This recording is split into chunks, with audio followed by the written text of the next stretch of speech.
Ladies and gentlemen, we now direct your attention to Commissioner Kuhn's box, situated at the home plate side of the Reds dugout, where the ceremonial first pitch will be thrown out by the widow of the inspirational leader of the 1961 National League champion Cincinnati Reds, Mrs. Fred Hutchinson.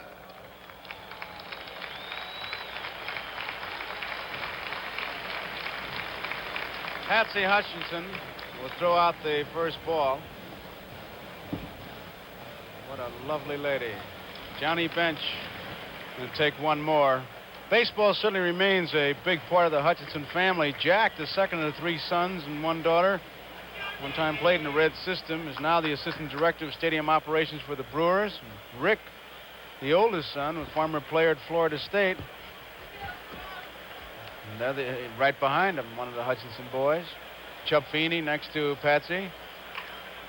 Doesn't seem possible that Fred has been gone since November 12, 1964, but certainly memorialized with the Cancer Research Center in Seattle. There go the Reds.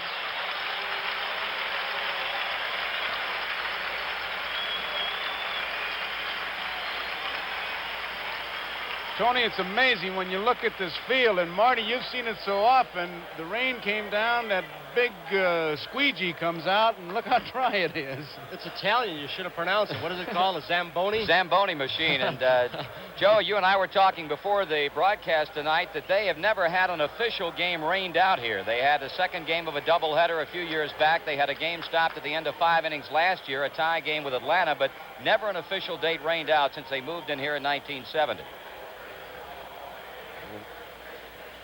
Fred Norman, little guy who was used in middle relief, he and Billingham kind of swap positions. He's digging it out there, boy. Get him a rake and a shovel. Tony, I know that Larry Shepard, the pitching coach, you were there visiting with him. And looks like before he starts, he's going to be like the doctor. He's going to have everything ready. You talked to Larry Shepard about Fred Norman. Right, I asked Larry about his pitching style. He's been very consistent for the Reds. We talked to him before the ball game, and here's their pitching coach, Larry Shepard. Well, he has all the pitches, Tony. I think that with the curveball, the screwball, the fastball, the straight change, plus the fact that he has control of all his pitches, and I think this is going to give them trouble.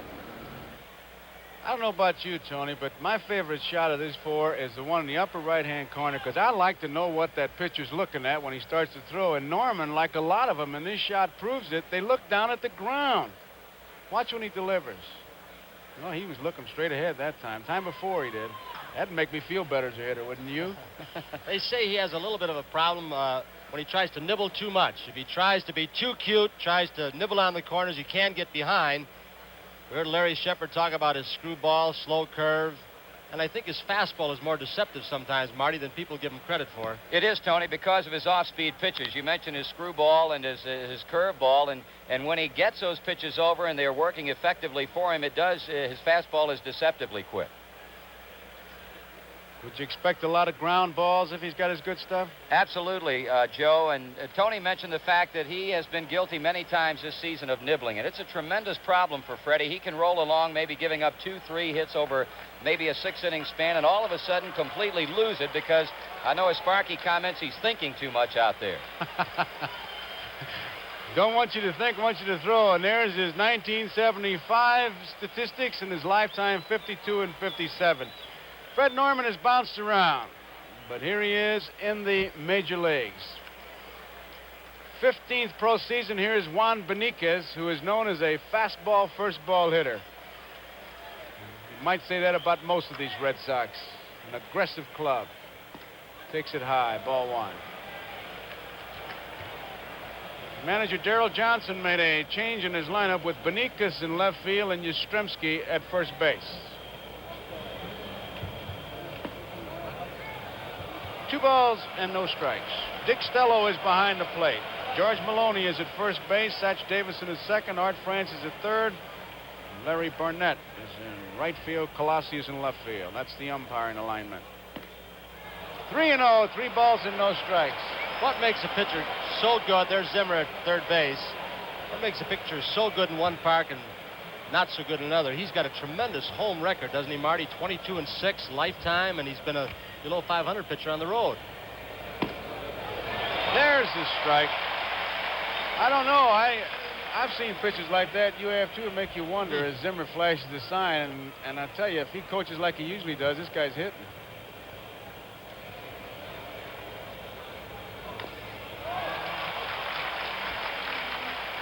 Johnson, he turns him loose.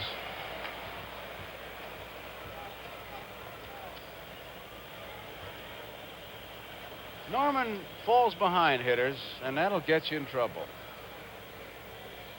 Wants a new baseball.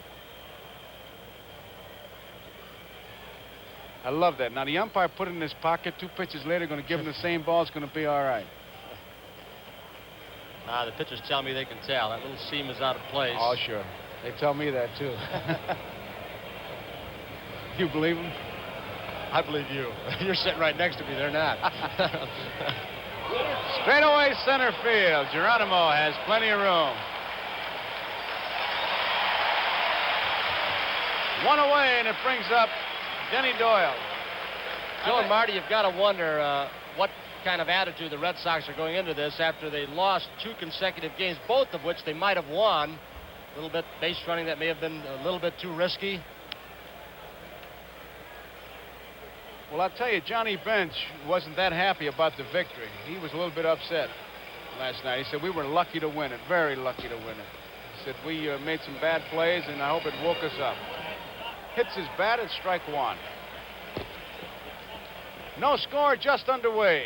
Denny Doyle, 4 for 12, hitting .310. This little guy has really done a job.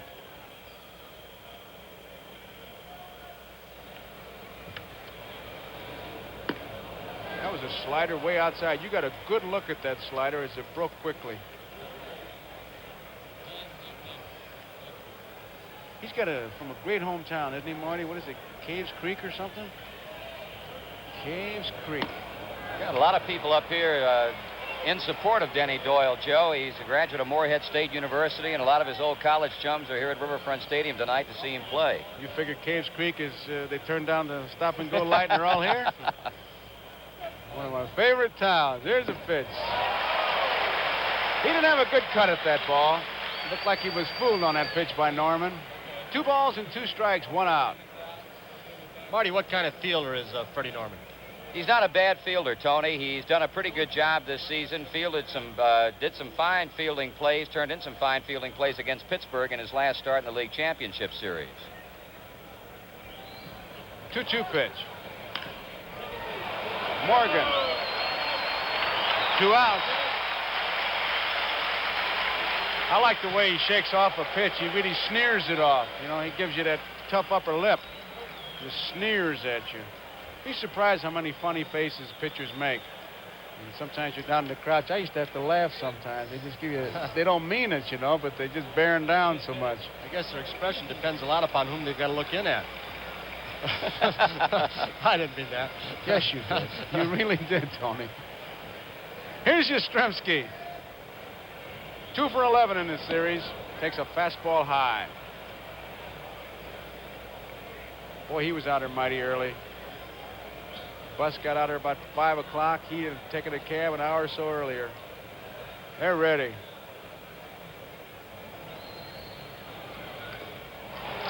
Good cut of the fastball. 1 ball, 1 strike. There's the on-deck hitter, and he'll get quite a reception when he comes up. Carlton Fisk. They look like they're playing Yastrzemski over more to pull toward the right field line than they did before. I guess they're going to try and pitch him inside or maybe some breaking balls. There's a good shot of it. You can always gauge it by the center fielder. Geronimo's in right center, and look at Concepcion, the shortstop. Hit it to right field. It's a base hit. Got a curveball up, and he just kind of stroked it oh so gently. Yastrzemski is on, and that brings up Carlton Fisk.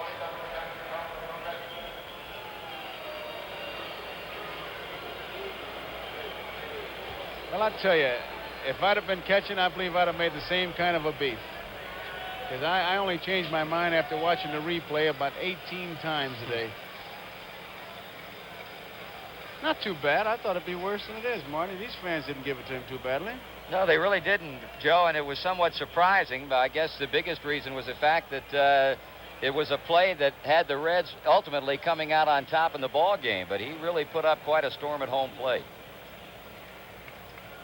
Carlton Fisk. There's his strike. He's 2 for 9. 1 home run, 3 runs batted in.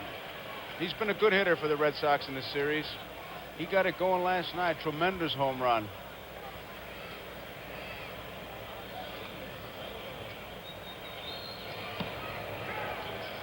One and one. Mrs. Fisk. She just keeps up that applause. Ah, the lonely life of the pretty wives. Come on, Pudge.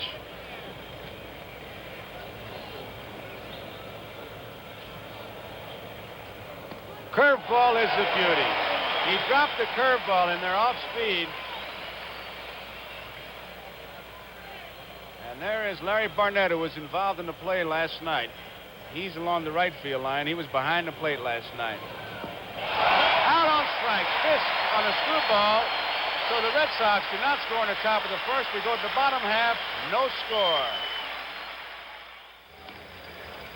And there he is, Luis Tiant. And Mrs. Tiant. What in the world is that? Man, she came prepared, didn't she? Beautiful. Fans are going to have some fun watching Louis pitch here tonight. Oh, I tell you, he is something to watch. And we warn you ahead, there'll be nothing wrong with your fine-tuning knob. He'll be out of focus. Here he comes. Fastball is the strike. You remember he threw a slow curveball to Pete Rose that had him kind of talking to himself. Makes you wonder if he'll be up there looking for it. 3 for 12 in the series. No score.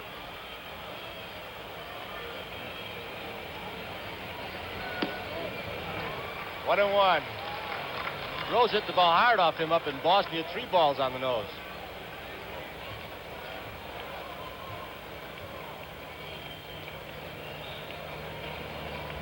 There's that slow curve. He's waiting for it, He was waiting for it. Yes, sir. And still couldn't do much with it. He's talking to himself. Joe, you talk about Tiant's motion in relation to Pete. Tony made the comment about the 3 hard hit balls. Pete said that Louis Tiant's head could roll off toward the first base foul line. As he delivered to the plate, he wouldn't even notice it. Say, he is something. 1-2 pitch. Fastball, and he had to fight it off. He comes from over the top. He gets a little extra on it, it seems. The thing about him, he's got 6 different pitches. He throws a knuckleball when he's really ahead, but it's not only the pitches that he has, it's the angle from which they come. Outside, 2-2. 2 balls, 2 strikes on Pete Rose. No score, bottom of the first. Game 4.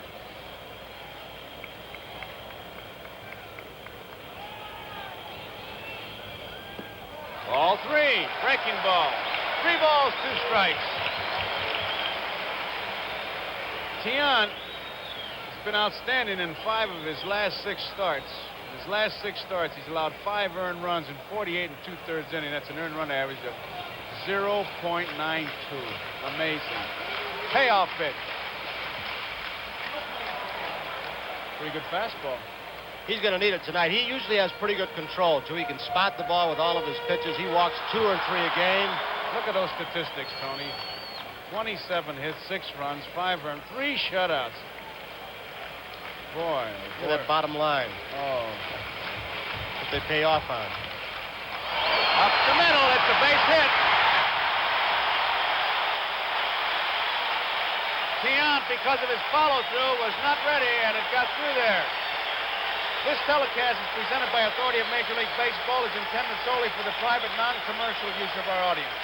Any publication, reproduction, retransmission, or other use of the pictures, descriptions, and accounts of this game without the express written consent of the Commissioner of Baseball is prohibited. Major League Baseball has the right of approval of the announcers for this event. Joe, you might take a close look at Pete Rose here as Ken Griffey steps in. Sparky Anderson made the comment earlier tonight that something may be going if he gets on initially. Well, he's on. Not too big a lead. There he goes. Left center field. That's going to plug the gap. Rose will score easily. Here he comes. There goes Griffey for third. They're going to have a shot at him. In time, they got him. Once again, the Boston Red Sox with fundamentally sound, basic baseball, hitting the cutoff man who got the ball in good shape. Fine relay throw as we look at Lynn all the way over left center to Rick Burleson, the cutoff man. Look at Art France, the third base umpire. He's eating dust right along with Petrocelli and Griffey. Good relay. Great execution, Joe. That was just perfect, boy. That's page 10 of the Spalding Guide if you want to know how you make relay plays. Lynn gave it to Burleson. Burleson a one-hopper, which is an easy ball for the infielder to handle. And Bongo, they got the man. Pete Rose scores. It's 1-0.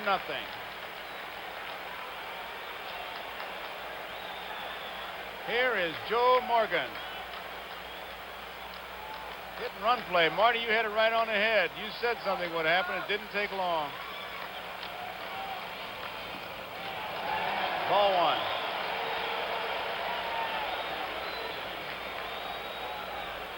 Wrinkle those socks.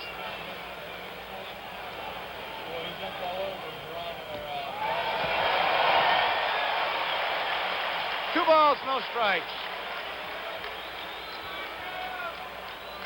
A single by Rose and a double by Griffey, and it's 1-0 Cincinnati.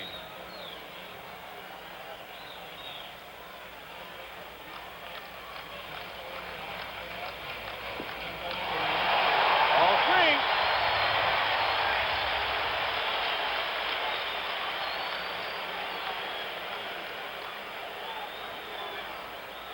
Three-nothing pitch.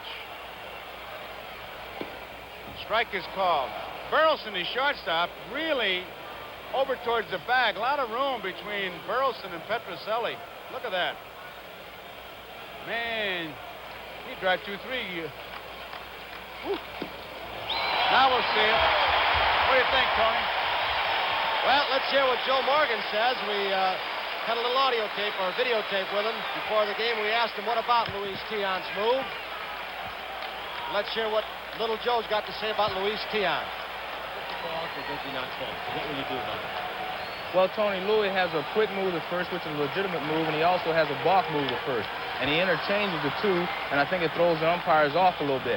His balk move, he starts his throw to first base without stepping, and on his regular move, he does step. What a lead Joe's got. He's got a big lead as Perez waits. They throw it back. He just made it. Dropped the ball. You can tell the big lead because Morgan can get at least 1 foot on the artificial surface. That's the yardstick. Pete Rose, when he broke, did not have, he was in the dirt area. But watch Morgan. If you can get to the artificial surface, you got yourself a good lead. There he goes measuring again.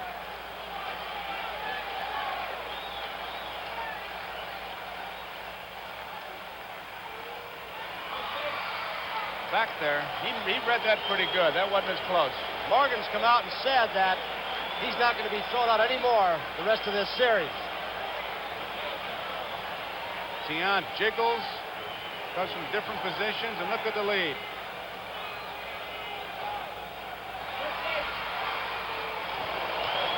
Man, we got some battle going here now. Say what you want, and Perez has to wait. Morgan continues to defy Tion by getting a big lead. Tion challenging him. Cat and mouse. Holding. Foul back. Boy, I guarantee you now, when you look in the box score, all that happened there was a foul ball, but you never saw a more exciting moment than with Tion trying to get Morgan. Fastball right down the middle, and that's the benefit that a bench or a Tony Perez get when Morgan's on base. Not many breaking balls. Lack of concentration by the pitcher going home. You see some balls popped in this situation. I think what they do, they rely more on throwing strikes than they're throwing outside corner strikes. Here we go again. Look at Morgan's lead on that surface. 1 strike. Pitch out. Nothing happening. Morgan says he loves it. He said he can read pitch outs. That man goes quicker to home. That's all he needs. He stops in his tracks, doesn't even break. He didn't break at all. But look out now.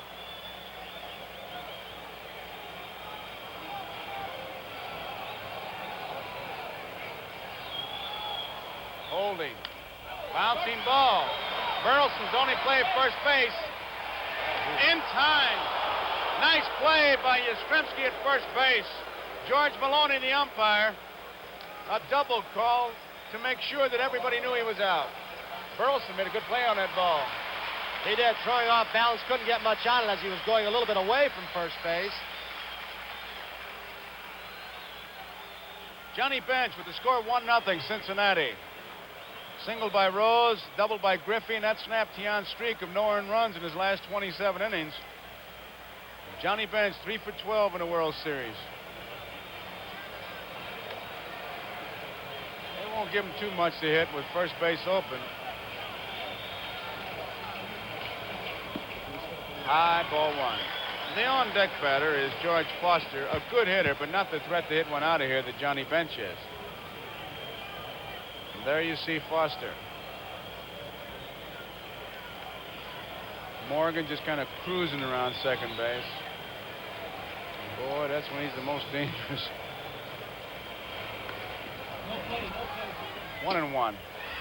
Perez and Bench have had a couple of pretty good swings, just missing. Of course, that's been said a lot in this game, hasn't he? Just missed it. Just didn't get it all. More often than I just got it. Tell you, man, they really play it deep. Look at Burleson, the shortstop, way back there. He may have to hit a relay man to get it to first.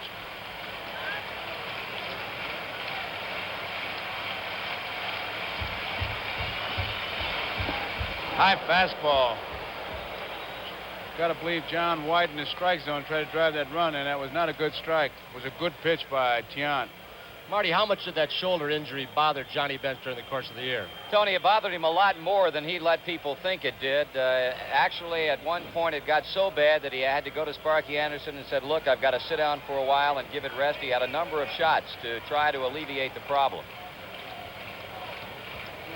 1-2 pitch. High.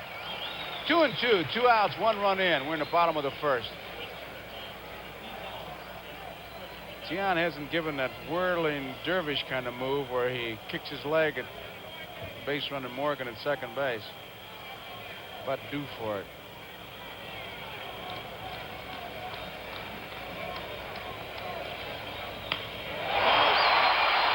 Way back there, right center field. Slow curveball, and it drops for the extra base. Morgan scores easily. Bench has a double.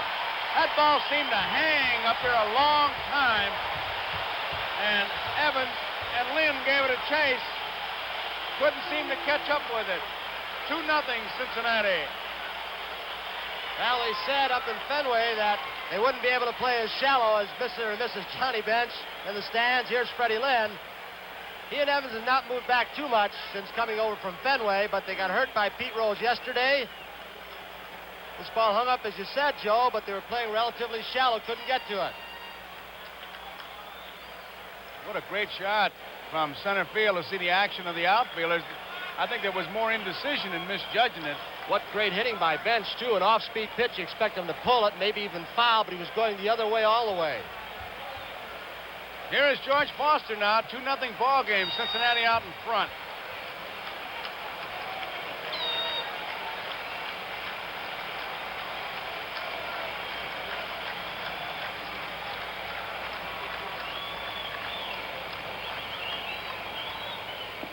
Strike one.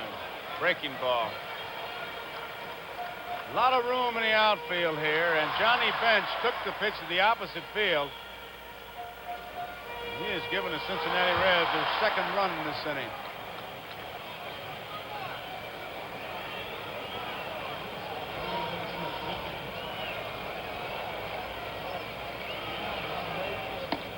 Fastball inside. 1 ball, 1 strike. Looked like they want to take the fastball and lay for the off-speed stuff. And go the other way with it. You know, Rose got the first off-speed pitch he got. He went for it. Bench hit it. Perez went after it, dribbled it. Perez dribbled it. Infield. 1-1 pitch. Curveball is a beauty. Overhand curveball. Johnny Bench at second base.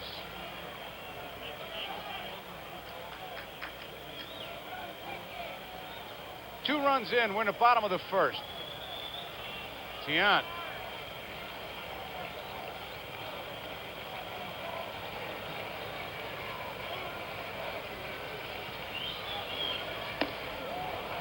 Good fastball, got it up and in. 2 balls, 2 strikes. They're very shifted way over for Foster. Yastrzemski at first base, way wide of the bag as Concepcion waits. There's a good shot at defense. Look at Yastrzemski, how far he is from the bag.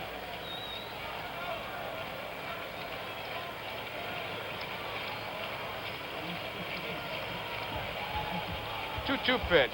Fouls it back.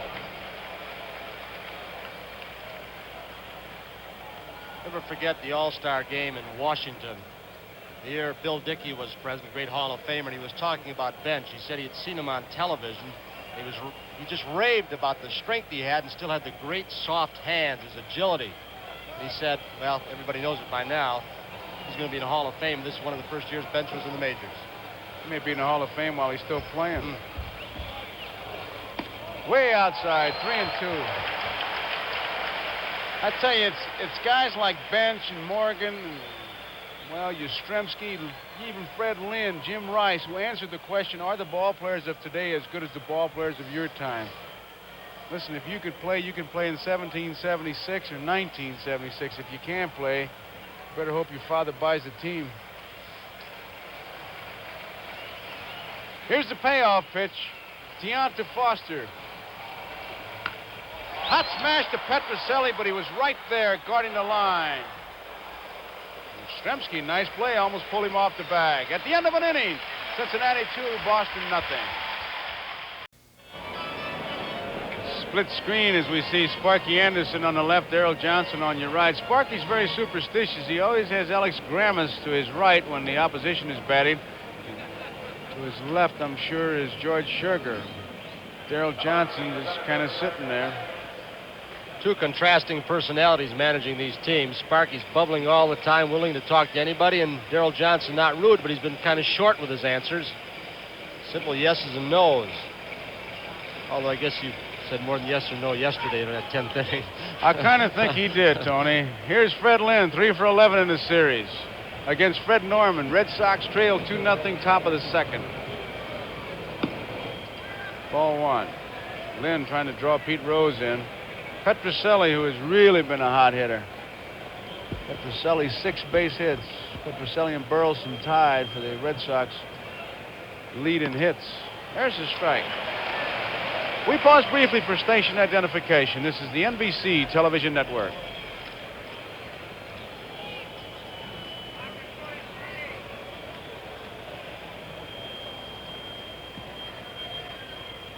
One pitch. Look at that bench. He scooped that up like picking cherries. Watch him just grab that ball like it's a tweezer, a giant tweezer. Hello there. He's got a magnet in that glove, Tony. Isn't that something? When a catcher does that, the pitcher never looks wild. Down the left field line, maybe playable. It's near the stands and into the stands. You know, some catchers will make a pitcher look wild. They're jumping around and moving. Bench. Nobody ever looks wild. He's the kind of guy you want to say, well, he can do it all. And then you say, well, he doesn't run too well. But then you look at what he's done, 12 of 12. He's an excellent base runner. I think the best yardstick you can use on the franchise, and that's what he is that when a young catcher comes up, and I hear it so often, he's a young Johnny Bench.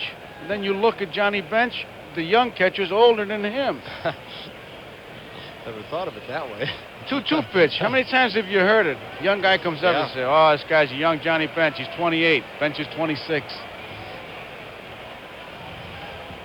3 balls, 2 strikes on Fred Lynn. They're going to be saying the same thing about Lynn. High curveball. He chased it, missed it. Strike 3, and that's the second strikeout for Norman, 2 in a row. Rico Petrocelli. Petrocelli is 6 for 11. 3 runs batted in. Fisk and Petrocelli have the club lead in RBIs. There's one right there. He just struck out Lynn. The ball was passed around the infield. He changed balls. Superstition, Marty? Yeah, he does that quite a bit during the course of the game, Tony. What does he figure? Some witch doctor? One of those idiosyncrasies of a left-hander, Joe. You put it nicely. That's the high rent district way of saying they're flaky, huh? Yeah. He's bearing down. Look, I love the way, oh, man, he sneers. That's a broken bat, base hit for Petrocelli, and in my book, there's no such thing as a cheap hit. They're all too tough to get, and Petrocelli now has his 7th base hit of the World Series. Might have been a screwball that Rico got off the end of the bat. Looked like pretty good location. That's the pitch that used to get Rico out very easily when he was a big slugger. Kept the ball away. Now he goes the opposite way at times with that pitch. He did hit that ball right on the end of the bat. You could see it.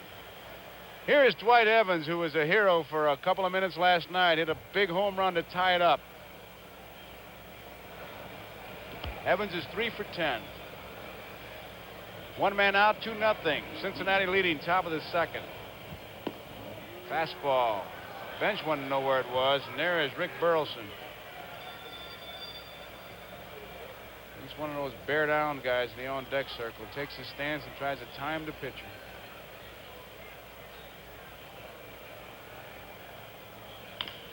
Bouncy ball to Concepcion. To Morgan, 1. That's all they're going to get. Evans can run.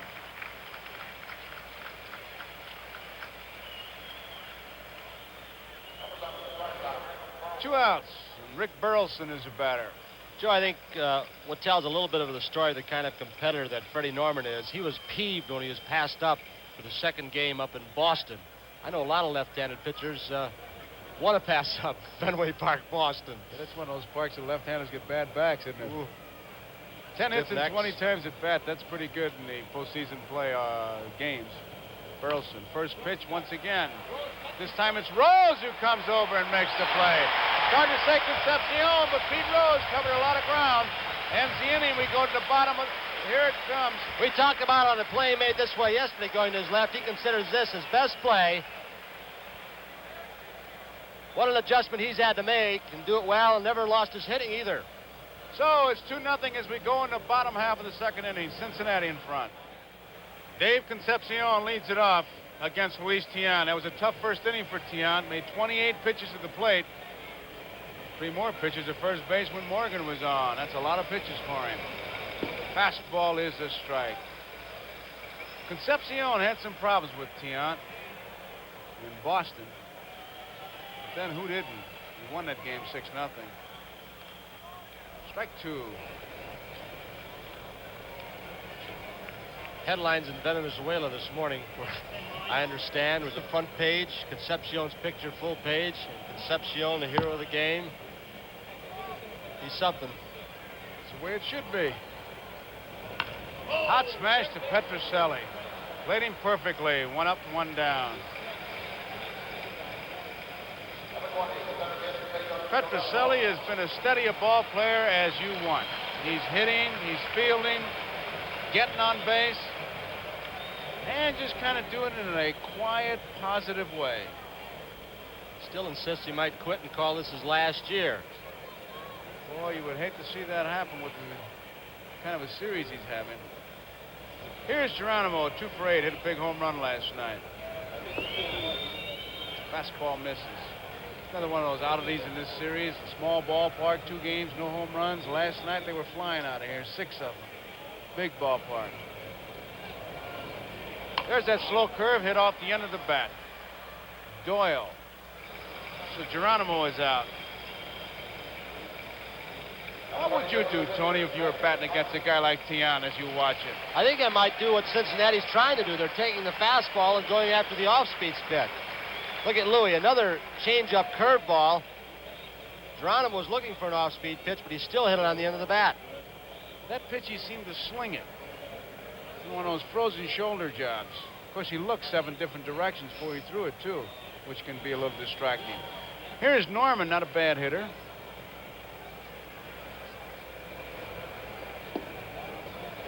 Louis tells a great story on his dad, the former great left-handed Cuban pitcher. There's Rose pitching in the Polo Grounds. And he apparently had a great fastball and also a great move to first base. And he threw over to first base. The hitter swung and missed. Threw his bat down in disgust, told the umpire, "I never saw the ball."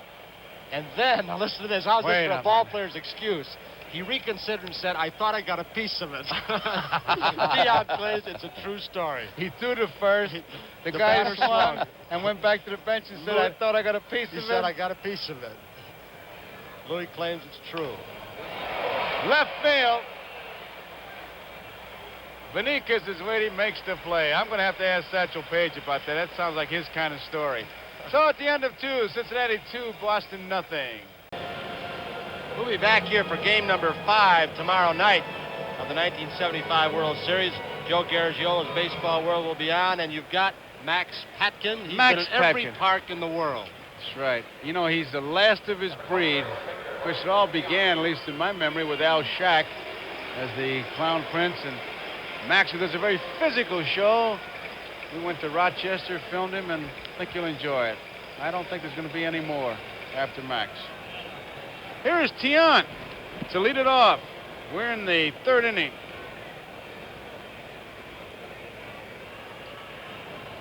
Curveball, and they're treating him with respect, and they should, because it was Tiant as Beniquez swings that bat in the on-deck circle. Tiant got himself a base hit when they were at Fenway. And it's ball 2. And he did miss home plate as he came around and went back and tagged it. 2 balls and no strikes.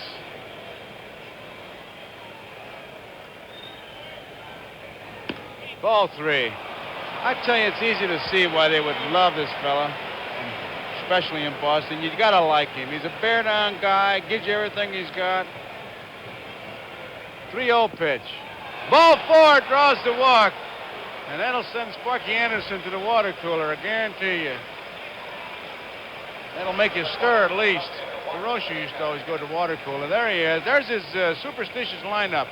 Grammas to his right. That's Sparky Anderson with his leg crossed, which is another one of his superstitions.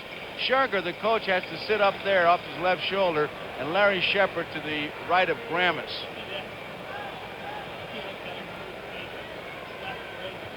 Sure has worked. It sure has, especially if you got good hitters.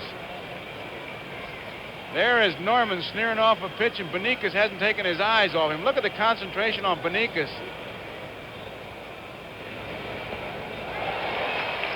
Screwball. Let's see if their eyes meet. I mean by that, after he gets the sign, if Beniquez will pick him up right away, Tony. He's got him. Another one, same pitch. 2 strikes.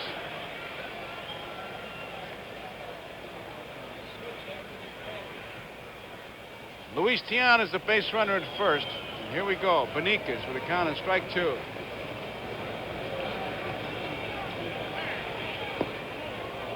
Good spot. 3 screwballs in a row. Beniquez, as you obviously can tell by those first 3 pitches, respected as a fastball hitter. Tony playing behind Luis Tiant at first.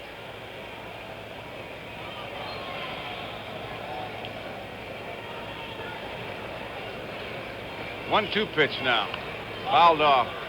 I'll tell you that Cecil Cooper played behind Perez last night, and old Tony took off. And what made a difference. Yeah. Would have been the 3rd out. Had he been thrown out, bench would have never come up. Everybody on this club looks for that green light, whether it's hitting or on the bases, and Sparky Anderson usually giving it.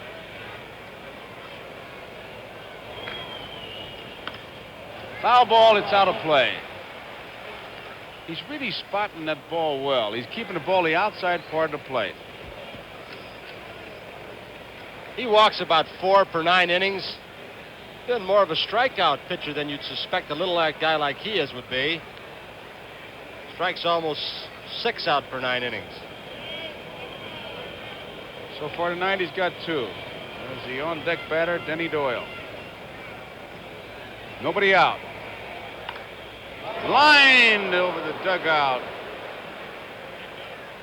He just, again, that's that good fastball in, and that good hitter, when he can't handle it, he just fouls it off. Beniquez is noted to be a pretty good offensive player. They felt he'll hit around 300, pop a home run once in a while, has a chance to be a good base stealer. They're trying to find a position for him. If he can hit, they'll find one. Off the end of the bat, but it's going to sneak through. Whoa, Louis. Tiant, he made that left turn. Louis had some experience this year being on base. That was the first game of the World Series. Almost gets nipped by the ball. You're going in the right direction, Louis. Don't round it too far at second.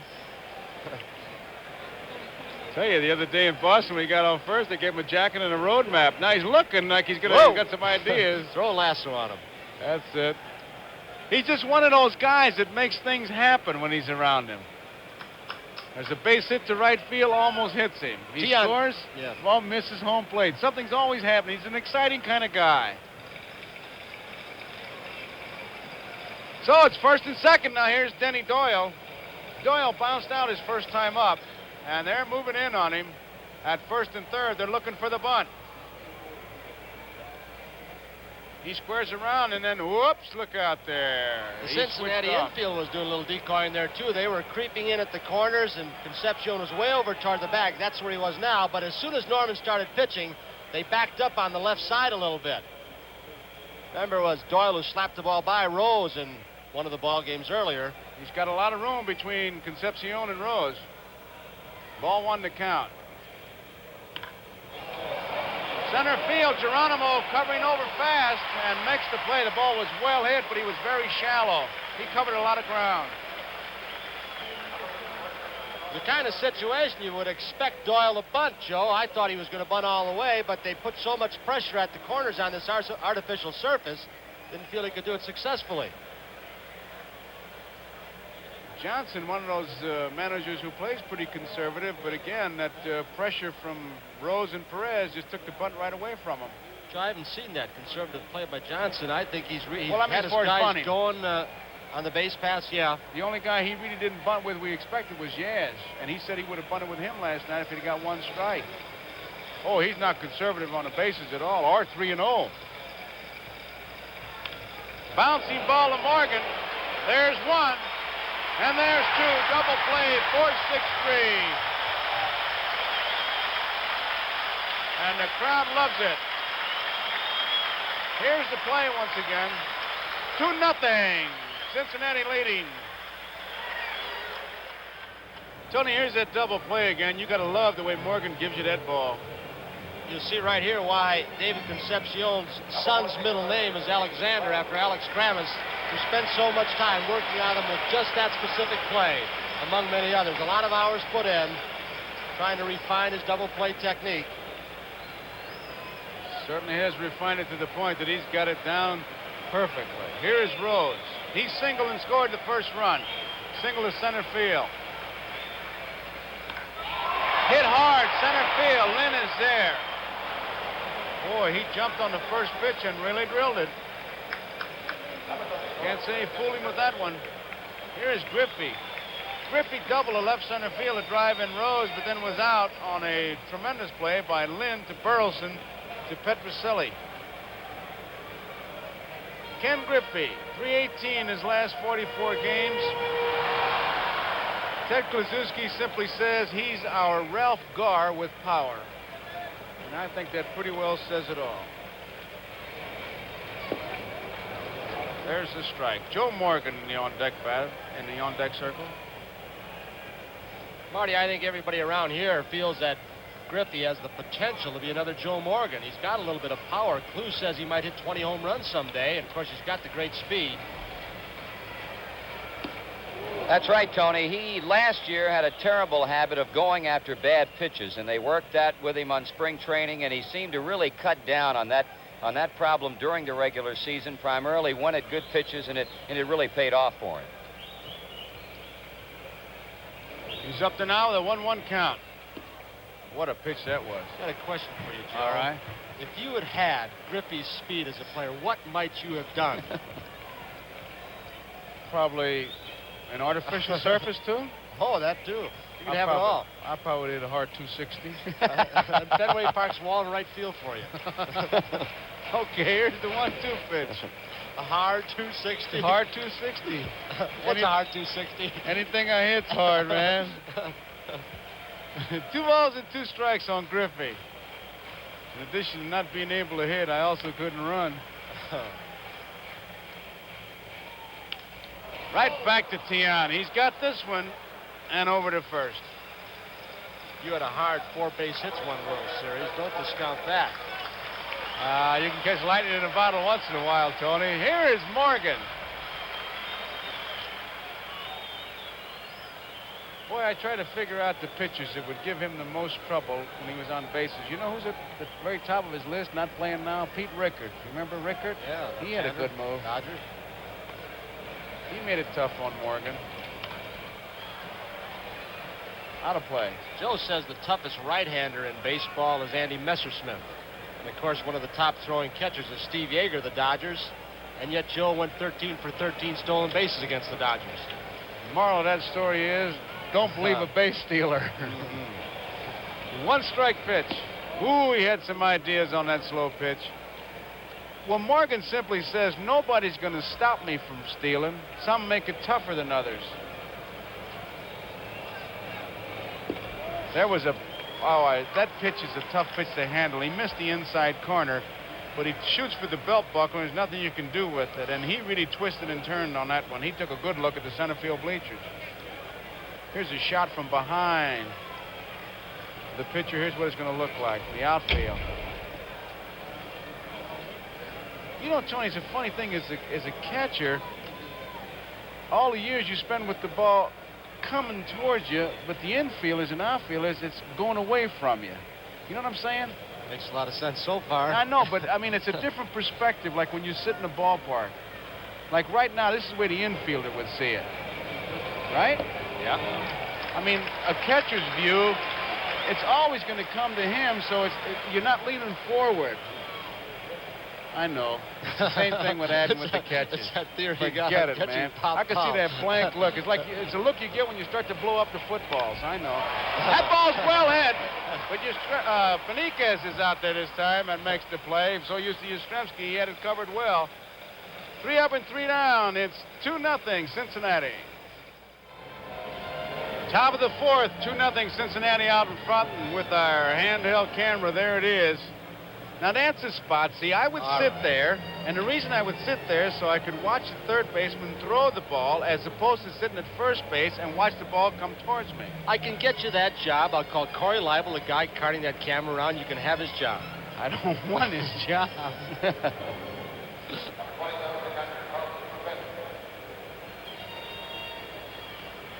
Norman against Carlton Fisk. It would be easy to say right now, Joe, that Boston is down, but it's the World Series, and I know they're not. They know what they've been through this entire year with Baltimore in pursuit. No way. The only way they're down is on that scoreboard. They're trailing by 2, and they're going to try to get some runs. You don't get down. You're playing in the series. Fastball is high, ball 1. I'll tell you one, there is Fred Lynn. I'll tell you one thing, that Rose is way back there at third base. He's going to have some trouble if he does come up with the ball. Long throw for him. 2 balls, no strikes. He's had some arm problems, too. His shoulder, Marty? Well, he had some elbow problems, Elbow. Tony, but going into the playoffs, he said they had completely cleared up for him. 3-0. Norman behind. It's 2-0. So every time those Red Sox get a runner on, that time runs at the plate, and they got some gunners. There's the strike. Dick Stello raises that right hand and strike like he's posing for that baking soda ad. Big, powerful arm up there. 3-1 pitch. Well hit, in the gap, left center field. Could be extra base, but look at Geronimo get over there and cut that ball off. Fine defensive play, and there's that raw speed Plucky was talking about. I'll tell you, Joe, Tony, he can do it. He is considered by many to be the best center fielder in the National League, and as you mentioned, on artificial surface, it makes it all the more difficult as you see him sweep deep into the gap in left center field to cut that ball off and really recover and get a quick throw off to the infield to keep Carlton Fisk to a long single. You could see from that outfield camera following him how far he got over in that gap. And that's what Sparky was talking about, that raw speed. Because when it hits that artificial surface, it really jumps. And here's Lynn, who was out on strikes. Strike 1, foul tip. Geronimo's fun to watch from up here because you can see the ball hit the bat and you can see his movement. something you can't see when you're down at ground level. You've got to watch the ball off the bat like a tennis match. But we can see it both from up here. And he's moving even on a foul ball, getting the jump. You know, he's going to get in a position sometime tonight when he's going to be right in line with our camera, and we'll be able to take a sneak preview. Way outside. He's way over now in right center field. Not way over, but he's towards the right field side of the bag. You line up according to the second base bag. It's 1 ball and 1 strike, 2-0.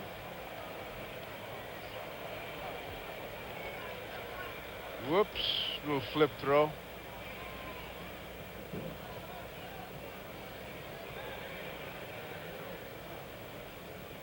Nobody out. 2-0. Cincinnati leading.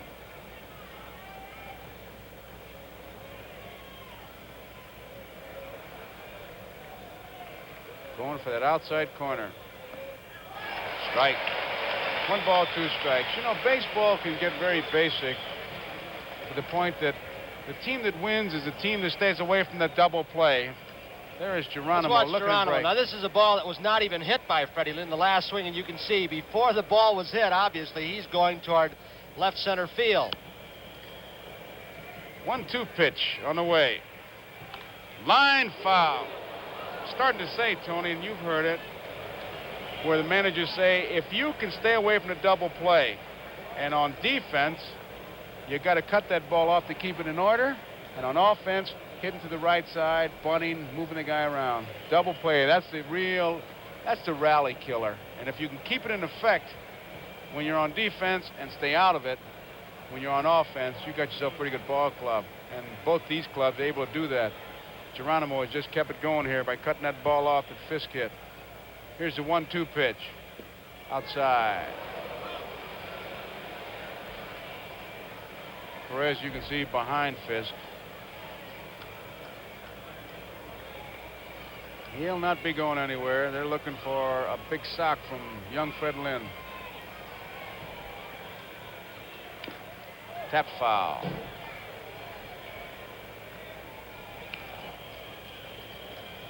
All those outfielders, as you look at them moving.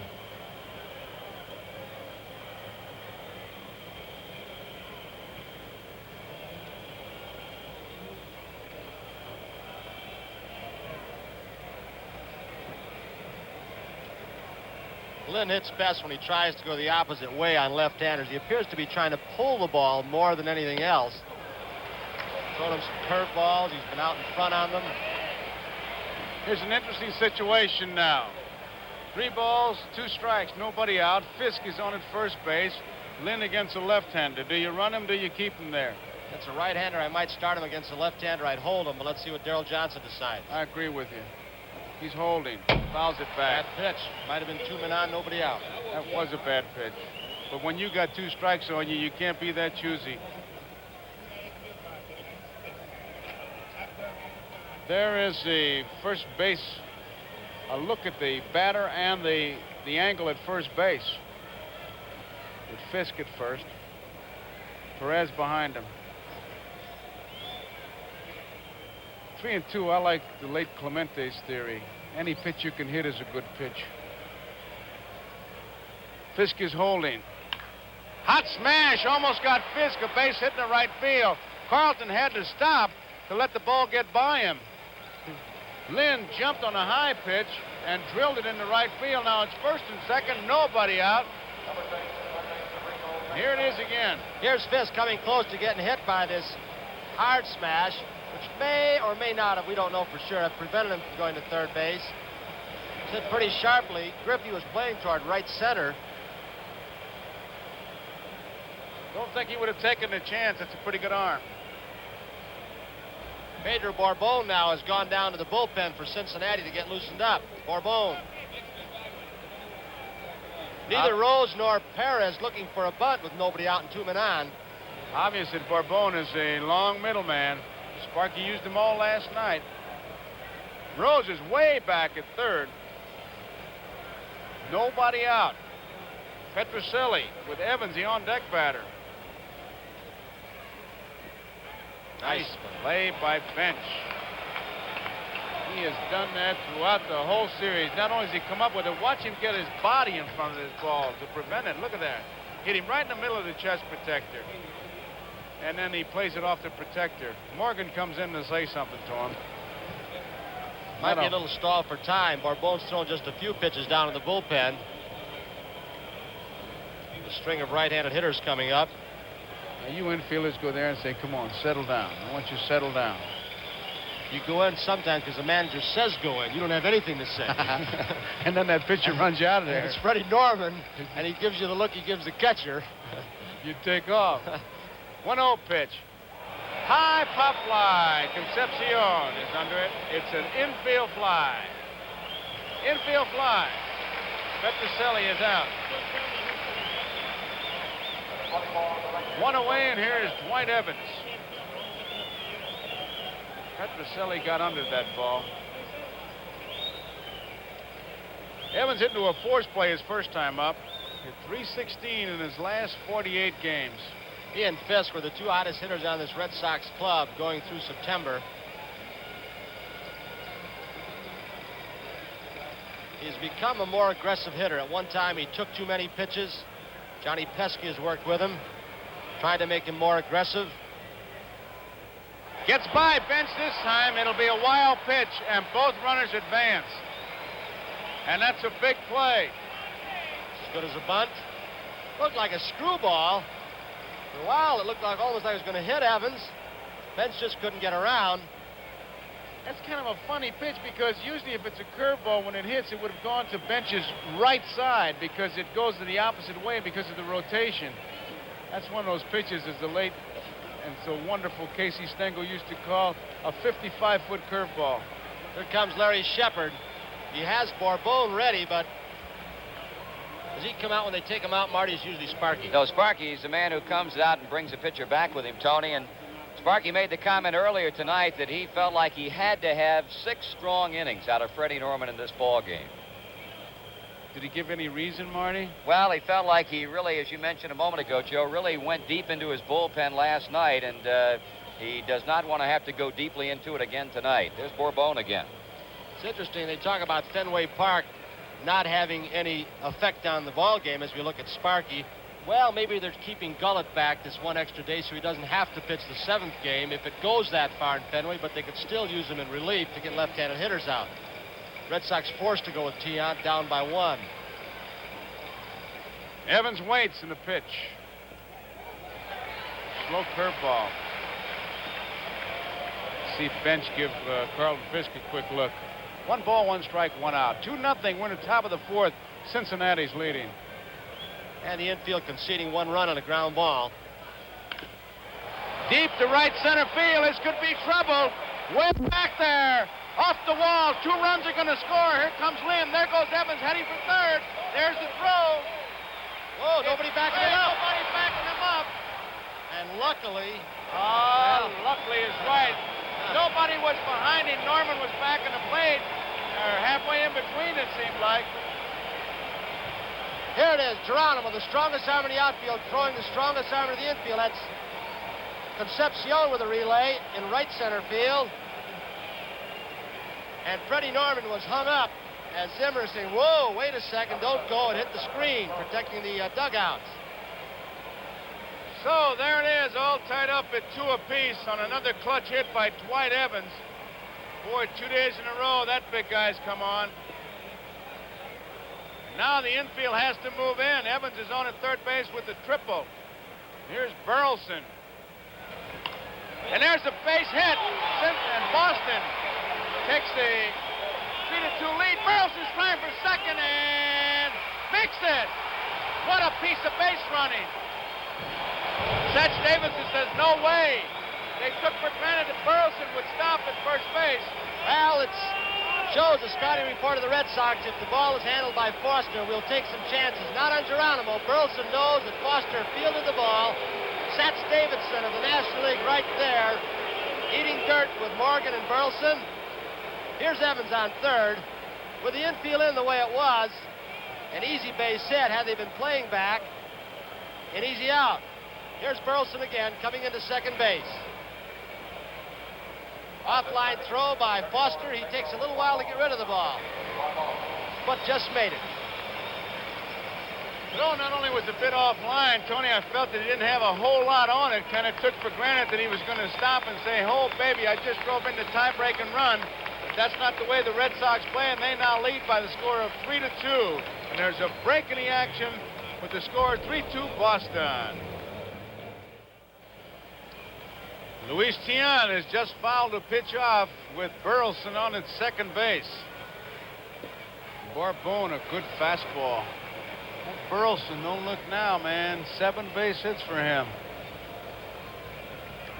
Him and Petrocelli. Rico, a base hit his first time up. And Tiant, a base hit in the center field. Geronimo, a good arm, and Zimmer holds him up and bench now. And look at Tiant made a big turn at first base, and nobody was there because Perez was the cutoff man, and Louis goes scampering back. Really wasn't much that Rick Burleson could do. And here again, the scouting reports say, not on Geronimo. All the way on the fly. First base was open. There's Perez in the cutoff position, allowing Tiant to make the wide turn at first. Burleson get hurt down there at third base. Trainer's out there, Charlie Moore, looking at his leg. Now out comes Darrell Johnson. He may have pulled something to be out of the game. He's limping. Well, looks... He had to pull up quickly and maybe one of those quick stops because he had all the intentions of scoring. And you can see it's the left ankle. And sometimes when you put those brakes on a little bit too hard, you may pull something. Here's Burleson coming off second base. He thinks he's got a chance to score. And now watch Zimmer. He's got a... Well, he's holding him all the way. Right there on the artificial surface. That's where it happened. May have jammed that ankle. Didn't mean to swing. Little tap. Perez can't get it. Everybody's safe. It's 4-2 Boston. Looked like Tony took his eye off the ball as Beniquez ducked a high fastball. Barbone makes a good pitch. Really jammed him, but Tony Perez lets it skitter under the edge of his glove. Had no chance for a play anywhere. We got a 4-2 game. Here's Beniquez. That's a jam job. Jam City. But the Red Sox get a break. 4-2, Boston out in front, and here is Denny Doyle. It's an error on Perez.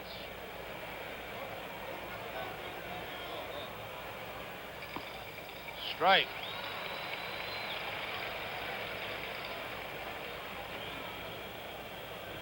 Activity in the Cincinnati bullpen as Barbone delivers a fastball outside, 1-1. There is Clay Carroll, the Hawk. It would be redundant to say he was in there last night because anybody who warms up tonight, you could say that about him. That's going to be playable. Pete Rose and bench. Who's going to get it? Rose takes charge.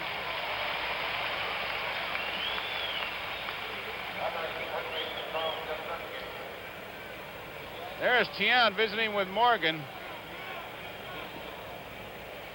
You don't think he's saying that's not a balk, Joe? Come on, you're making trouble for nothing. I think he's saying, how do you like my hitting and my base running?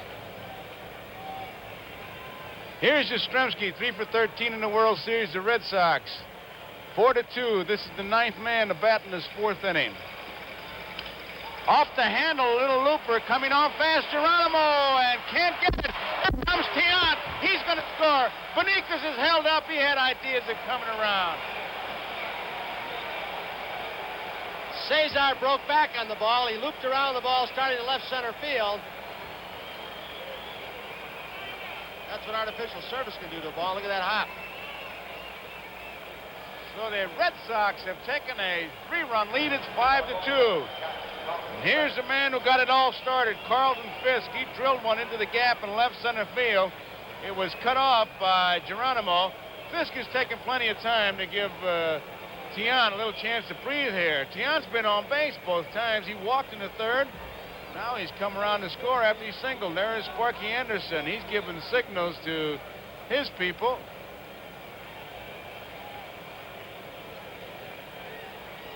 Barbone. I don't know what he could be giving him unless how to pitch him. with Fisk up there, you don't look for Yastrzemski to be breaking. There's a high fastball, ball one. Big inning for the Red Sox. 5 big runs. Outside. 2-0. Now, you know, that Zimmer, very active coach. In fact, Darrell Johnson, the manager, simply says to Zimmer, go out and coach your usual game. And that means that the runners will be running. Got under it.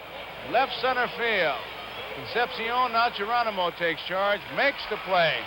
And that ends the 4th inning, a good one for Boston. 5-2 in the bottom of the 4th. Red Sox out in front. 5-2, the Red Sox with 5 runs in the top of the 4th have taken the lead, and that's the way this series is going. And tomorrow, Game 5, there it is.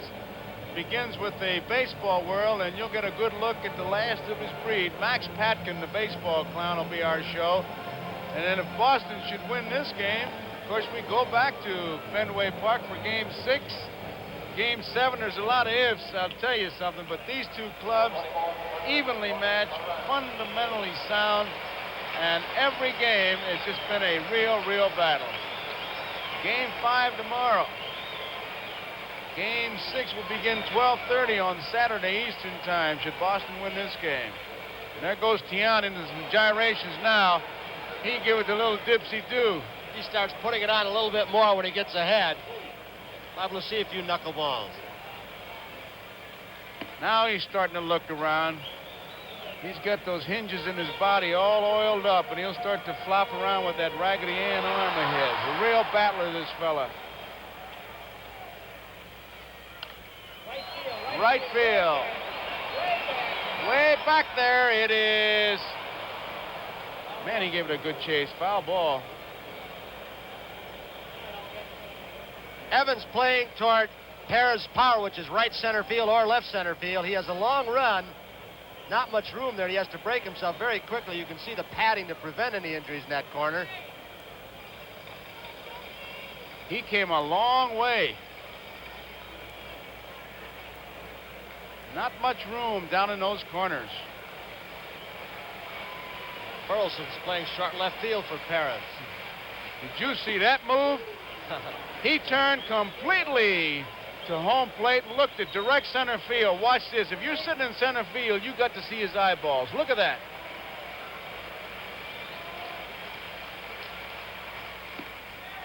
Well, one other man I know who can do what we saw in that last replay of Tiant. Who? You've got him on your show tomorrow. Max Patkin, that's right. Oh. You know, and it's calculated. It just doesn't happen. This man figures it out. Here's the 3-2 pitch. Struck him out. Foul tip held on to by Carlton Fisk. That's the first strikeout.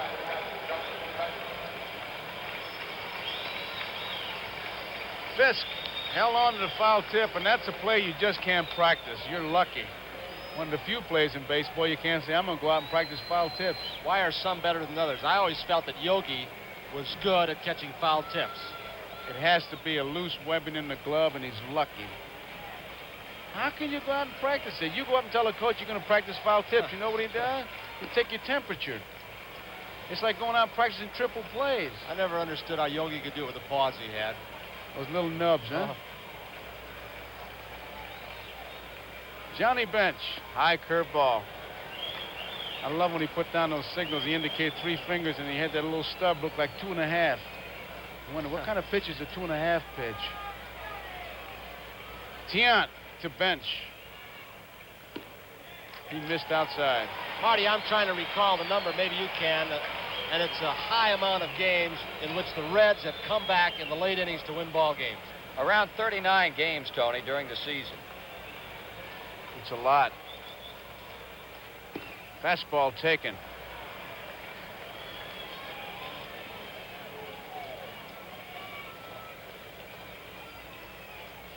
Fisk, the low target. Oh, what a pitch that was. Right on the outside corner. Johnny Bench thought it was low. And I'll tell you, he is really upset. Look at it.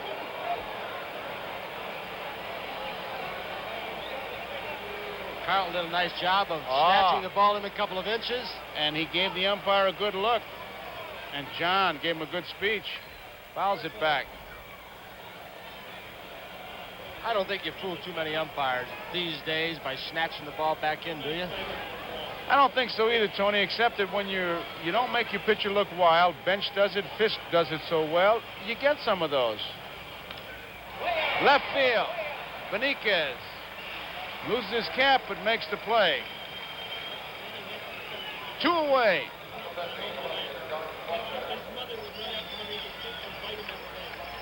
Foster, who bounced out his first time up. You know, you watch the catchers move back there, and again, they give the umpire a good look, because if you catch the ball coming down with the big glove, the umpire can't really see where you caught the ball.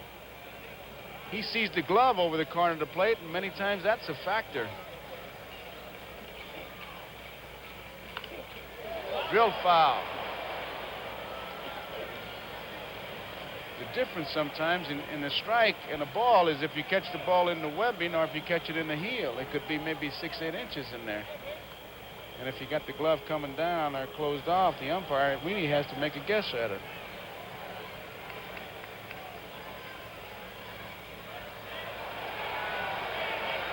One ball and 1 strike.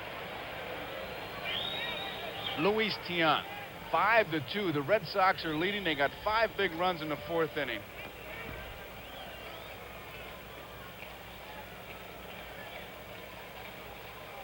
How do you like that? Shook off the pitch in the middle of his windup. 2 balls and 1 strike. As he was delivering the ball, he was shaking off the pitch.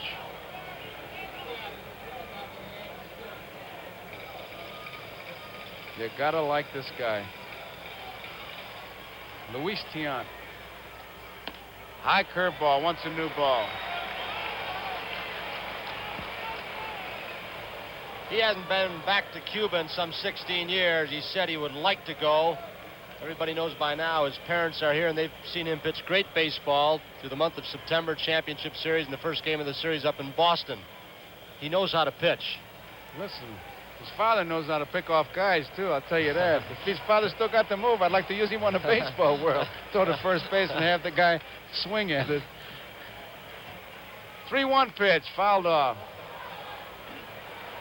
You concentrate so hard on Tiant and his head fakes and the different deliveries, you forget how well he spots the ball when he has his control. He's settled down a little bit more now as the game has progressed, and he's been hitting the corners. You can see Fisk set up, motion outside. He puts the glove down, and Tiant's close to it. Let's watch Fisk. Off the handle. Doyle backhands it. Long throw. Not in time. That one went in the dugout. And it goes into the dugout. That throw into the dugout. Boston running, it hit the fence. Here's Doyle showing some good range. He didn't have time to right himself to get good balance. Not much on the throw, but he did have a good job getting the ball away. Yes, might have left the ball, the bag a little bit sooner so he could have stopped the ball from going through. Yes, was convinced he was going to get his man. Foster hits a quiet 300, doesn't he, Marty? Just a steady 300. He really does, Joe. And, of course, they talk about this season for Cincinnati. The big key when they talk about it will be the movement of Pete Rose to third and Foster to left field that really turned this team around. That was the move that kicked the big red machine into gear. And here is Concepcion. 2 men out, 5-2 Boston leading. We're in the bottom half of the 4th inning. Good fastball. That's the best fastball he's thrown, Tony. Burleson was telling me before the ball game that he played against Concepcion several years ago in Venezuela in the Winter Leagues. And he said he never thought that Concepcion would hit. He stood so far away from the plate, held the bat on the end, and couldn't reach pitches outside part of the plate. But Big Klug got a hold of him, and look what he's made of. Really just a tremendous shortstop. Hopped up, going out. Burleson coming in. Lynn could be trouble. And it's Foster scores, and it's a 2-base hit for Concepcion. There's no reason for that ball dropping. It was a tough play for anybody who had to make it. Lynn usually comes and gets these kinds of balls near collision. This is what happens when you get out of Fenway on this artificial surface, just a shade deeper, and he couldn't get it. Nobody seemed to take charge on that play. They were all reaching, much like the same feeling you get trying to look for the light switch in the dark. Everybody was just reaching. when you go out as a shortstop, you're looking at the ball and you're just waiting for somebody to crunch you. And that's the way it looked, Tony. And Burleson just kind of felt his way there, and it cost him a run. 5-3. Here's Geronimo.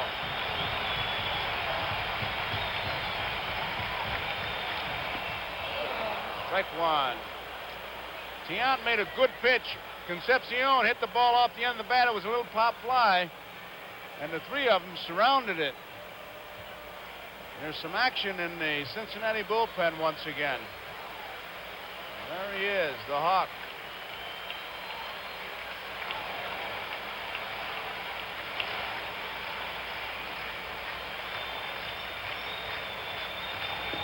Strike two. This crowd is coming alive here. It's 5-3 now. Concepcion has hit 2 balls, and it really, really stung the Red Sox. He hit that 5 bouncer that tied it up, the one that got the grub worms in Fenway, and now this one, that little blooper. 2 strikes to count. Geronimo waiting. Just missed outside. Activity. Burton is the left-hander. Pohl is the right-hander. Corbone's in the on-deck circle, but I'm sure if he gets on, we're going to see somebody come to the plate, a pinch hitter. Crowley's been so good off the bench for Sparky. Here's a 1-2 pitch. Nice block by Carlton Fisk. 2 balls and 2 strikes. That curveball broke low. Blocked it nicely. Now he's got a nice low target, just like Bench. Look at him block that ball and keep it there. I tell you, I said it so many times so far in this series, and this is only game 4. If you're a young catcher, you can follow either one of these fellas behind the plate. Really learn a lot.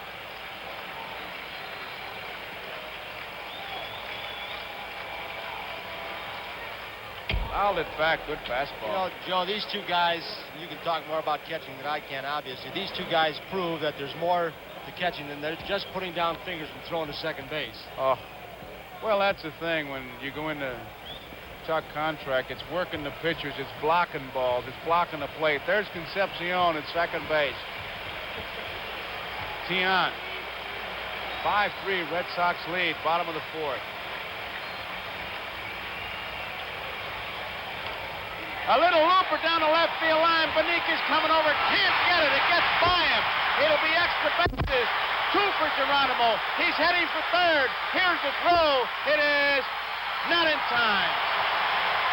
Joe, I've got to wonder if Juan Beniquez, who looked like he got a good jump, had some trouble with the lights. He started after the ball very well, and then he just shied away from it.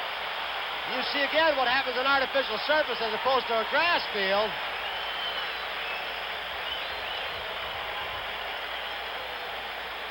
Here's the play on the relay from Burleson to Petrocelli. And I believe we're going to have a pinch hitter now for the Reds. Look at that Cincinnati bench. It's 5-4, and Crowley has come out in the on-deck circle. Concepcion, Foster walking by. Tiant, I tell you, a tough luck pitcher in this inning. He got the first 2 men easily, and then Foster hit a bouncing ball. Doyle came up with it. It was an infield hit. Foster went to second as the ball got past Yastrzemski, an error on Doyle. And then Concepcion, a bloop double. 3 outfielders converged, let it drop, and then Geronimo hit one off his handle down the left field line. And Tiant now faces Crowley. 5-4. And Geronimo will lead. Now time is called. Hey, they're an going to appeal play. it. Safe. They appealed. They had to put the ball back in play by stepping on the pitcher's rubber, then stepping out. And the second base umpire, Satch Davidson, says, It was a good attempt on the part of Boston because Geronimo at second base did stumble as he was watching Beniquez run the ball down.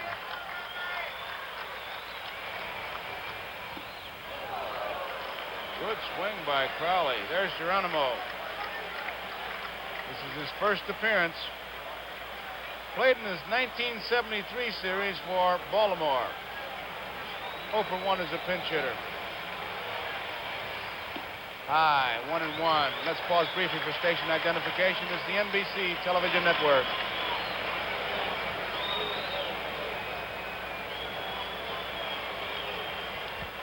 One ball, one strike. Crowley, a pinch hitter for Bourbon.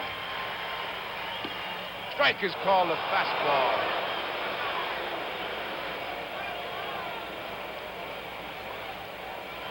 Tiant trying to pitch out of it. Leads by a run. Tying run is at third. Geronimo. Let's see where Fisk spots it. Struck him out. Decoyed inside, went to the outside corner. That ends it. But at the end of 4, it's Boston 5, Cincinnati 4. The preceding announcement was furnished by Major League Baseball. Great shot, his tremendous ballpark here. Riverfront Stadium as Clay Carroll comes on. 7-5. Hard thrower. This guy rears back and pumps, Marty. Sure does, Joe. He's got the basic pitches, fastball, slider, curveball, and set a new record this season for the most appearances ever by a Cincinnati Reds pitcher. Lynn jumps on the first pitch, is an easy out. He broke Nuxie's record, didn't he? Joe Nuxhall? Sure did. Broadcast with you during the regular season, still pitches batting practice almost every day. This is Carroll's 3rd game this series, his 12th in World Series appearances. Enrico Petrocelli, 18.8 home runs, pretty good. Foul ball out of play. Enrico was going for one. He tried to put a little charge into that one.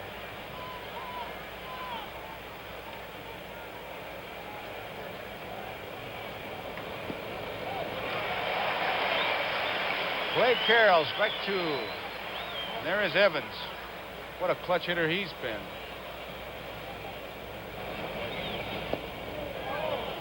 One ball, 2 strikes.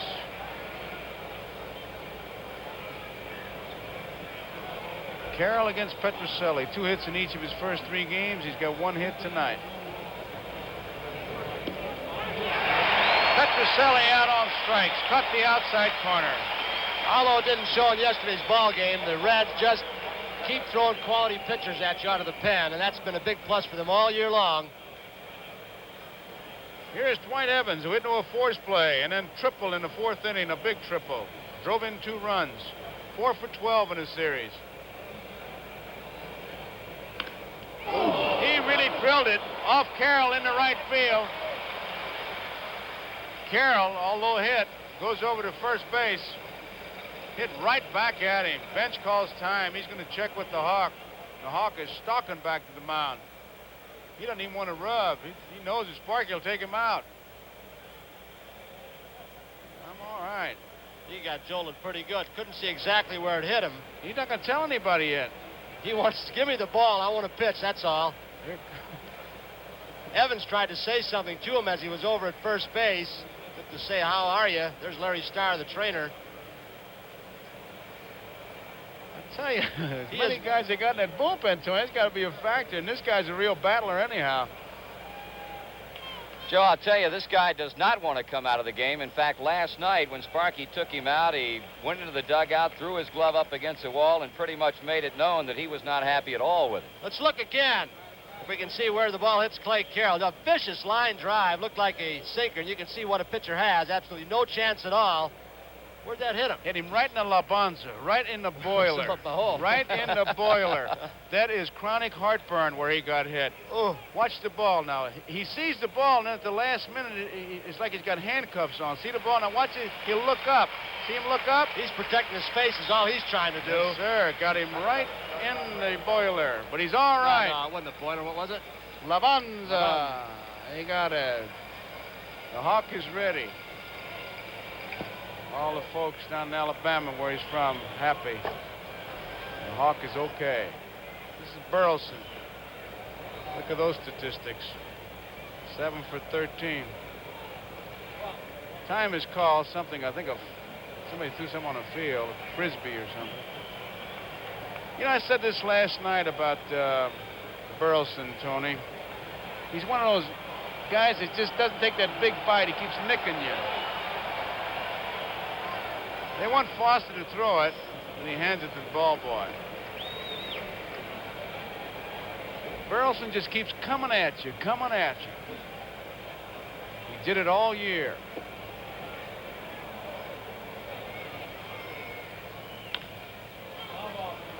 One ball, one strike. Burleson reminds me a little bit, as we look at Evans, of a guy who was always one of my favorites, played with the White Sox, was an MVP one year. They always said of Nellie Fox, didn't have much ability, couldn't run, couldn't throw. All he did was hit 320, 30. All he could do was beat you. He knew how to play the game. That's right. It's very important in this game. It's something, I'll call it instinct, what you want, but sometimes you can't teach it. Fox went on with that ability to win an MVP one year, 59. Zimmer at third base pretty much the same way. 1-1 pitch. Concepcion's going to have to hustle and makes his play at second base, and they get Evans. He could not have gotten Burleson. So we'll go to the bottom of the fifth, 5-4, Red Sox over Cincinnati. A 5-4 ball game, and these Boston Red Sox can put it on the scoreboard. And now to give you the play-by-play the rest of the way, voice of the Cincinnati Reds, Marty Brenneman. Thank you, Joe, and hello again, everybody. Well, we've got a pretty much of a carbon copy of what we have witnessed the last two games in the 75 World Series. One-run games. Saturday at Fenway Park, 3-2 Cincinnati. Last night, the Reds pulling it out by a run, and 5-4 Boston as the Cincinnati Reds come to bat in the bottom of the fifth inning. Louis Tiant will be working to the top of the Reds' batting order as we take a look at this massive crowd at Riverfront Stadium tonight. Rose has had a hit. He's scored a run, has hit the ball hard 2 times. Tiant starts him off with an off-speed pitch that misses the strike zone. Reds got 2 off of Tiant in the first inning. Then he went to work, retired 10 batters in a row before the Reds were able to come up with an infield 2-out single by Foster in the last inning that started it off. Ball 2 to Rose.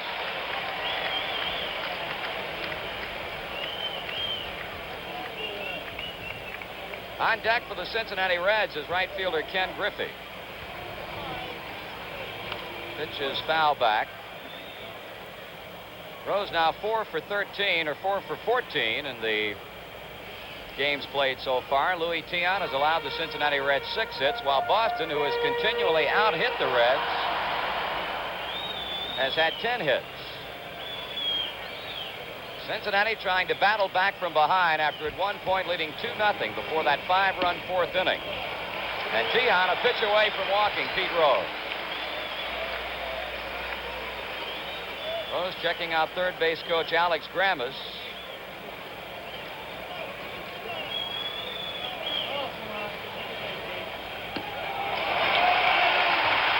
Rose opens the fifth inning with a base on balls, and that's the first walk that Tiant has allowed tonight.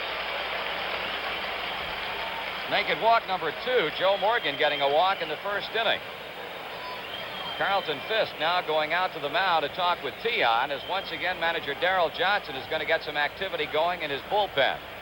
Well, Marty, when this game started, remember you said immediately that we look at the bullpen. We got Pohl and Burton. Burton's a left-hander. You said if Rose got on, that there was something was going to happen. He did break on the very first pitch. Let's see if it happens now. I'd be surprised if it happened again, Joe. I know Sparky made the comment that they did not even expect Rose to go at all in this series. But we'll see. He's on with a leadoff walk, and now Griffey, who has doubled a run across and bounced to the mound in 2 tries.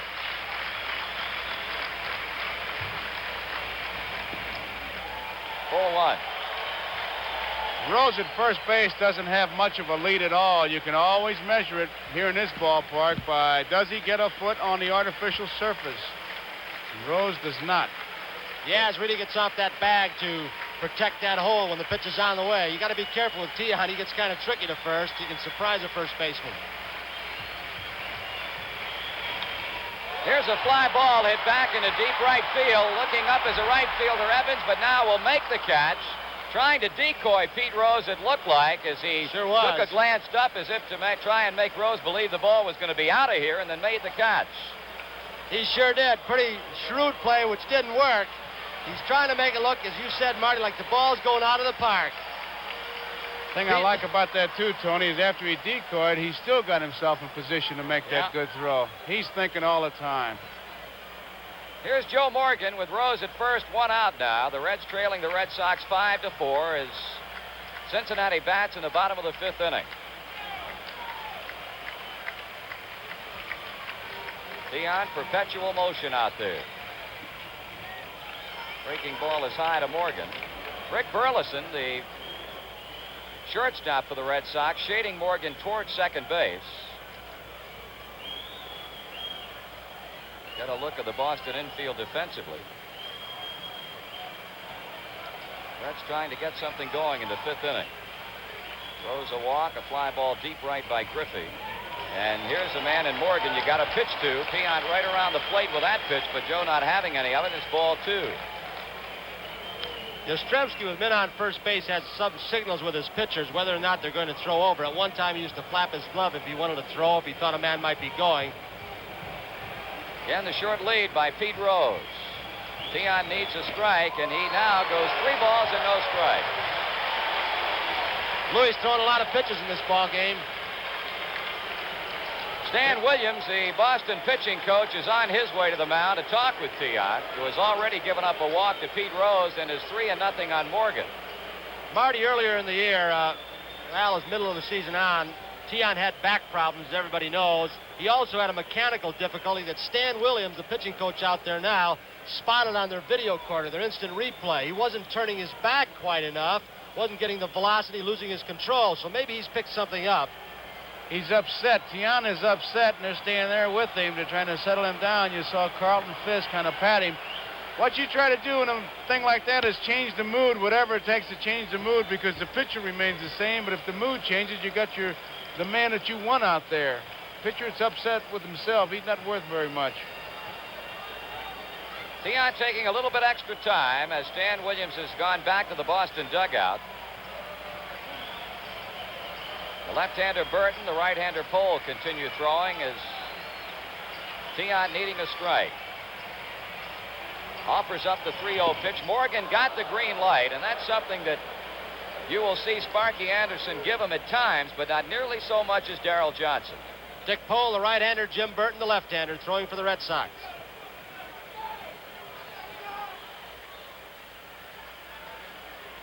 Darrell Johnson talking with his pitching coach Stan Williams. Boston trying to protect the 1-run lead. That'll be out of here. So 3-2 on Joe Morgan. I wonder if he's not relaying the message back to Johnson, the words he got from Tiant as to what might have been the matter, if anything.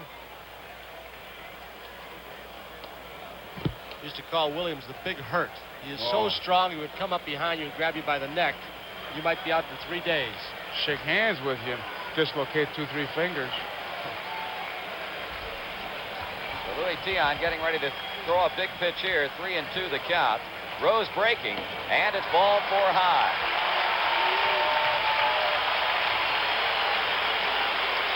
Uncharacteristic of Louis Tiant, he's given up 2 walks to the Reds in the 5th inning.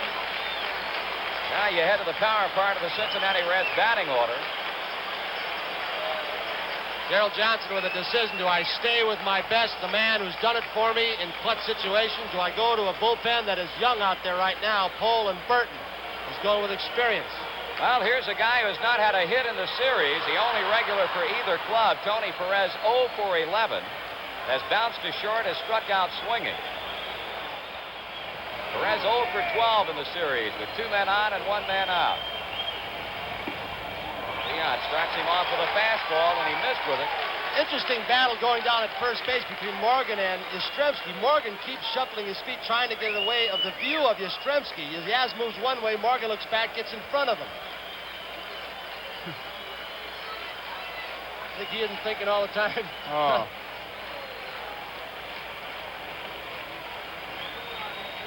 Here's a 1-0 to Perez. Swung on and fouled off to the right. That'll be out of play, and it's 1 ball and 1 strike. You can see Morgan back up, as you said, Tony. And the interesting thing about it is, it would be if Perez were left-handed. And there's Mrs. Perez watching the game with her. She usually brings her 2 little boys with her. I'll tell you, that lovely lady always has a smile on her face. The Reds with 2 runs in the 4th inning to make it a 1-run affair. Now trying to really crank it up here against Tiant and the Red Sox. 1-1 pitch. Bouncing ball hit by the mound. That could be trouble. Play to first base, and they get the out at first. But Rose advances to third base. Tiant with that follow-through, falling off towards first, has a little dribbler go right by him, and a pretty good play by the second baseman, Denny Doyle. No chance to get Morgan, as you see. Look where he is, on the third base side of second. Fortunately, he had Perez, who does not run well. So Tony Perez's ground ball, and he's out 4-3. Doyle to Yastrzemski, moves Rose to third base, and Joe Morgan on to second. Here's Johnny Bench. I got to believe I'd put him on. I got to believe I got a better chance of hitting than he has. See what happens. First base open, second and third, 2 outs. Bench doubled a run across with a long blast into deep right center in the first inning that hit a fly ball to left in the 4th. So he's had one of the 6 Going to Cincinnati pitch hits. to him. Going to pitch to him. That Carefully. they are. 2 in scoring position, 2 down, and strike 1 is called. He's going to make 3 pitches on that low outside corner, and if he comes inside, it's got to be to keep him honest. There's no way that he's going to give him a good ball to hit. It's going to be the worst mistake in the world, and he just doesn't make those kind of mistakes. Well, he missed tying away with that pitch.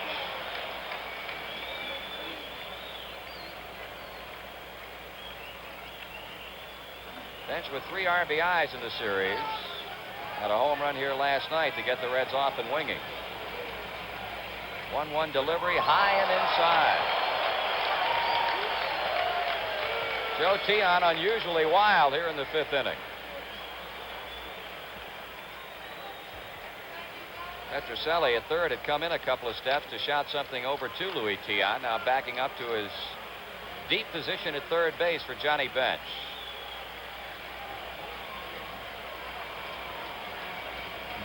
2-1 delivery. Swing and a miss, and he simply challenged him with a high fastball. Looked like it was out of the strike zone, and Bench with base runners in scoring position is widening his strike zone to try to drive in some runs. I think that's not a slugger's grip. Look at the little finger on his left hand over the knob. If he gets any lower, he'll just be having a handful of hands. Bench with a chance to drive in some runs for Cincinnati. He hits a fly ball. Benitez toward the line. And the red thread dies in the 5th inning. No runs, no hits, a couple of men left on, and after 5 full innings of play, it's the Red Sox 5, the Reds 4.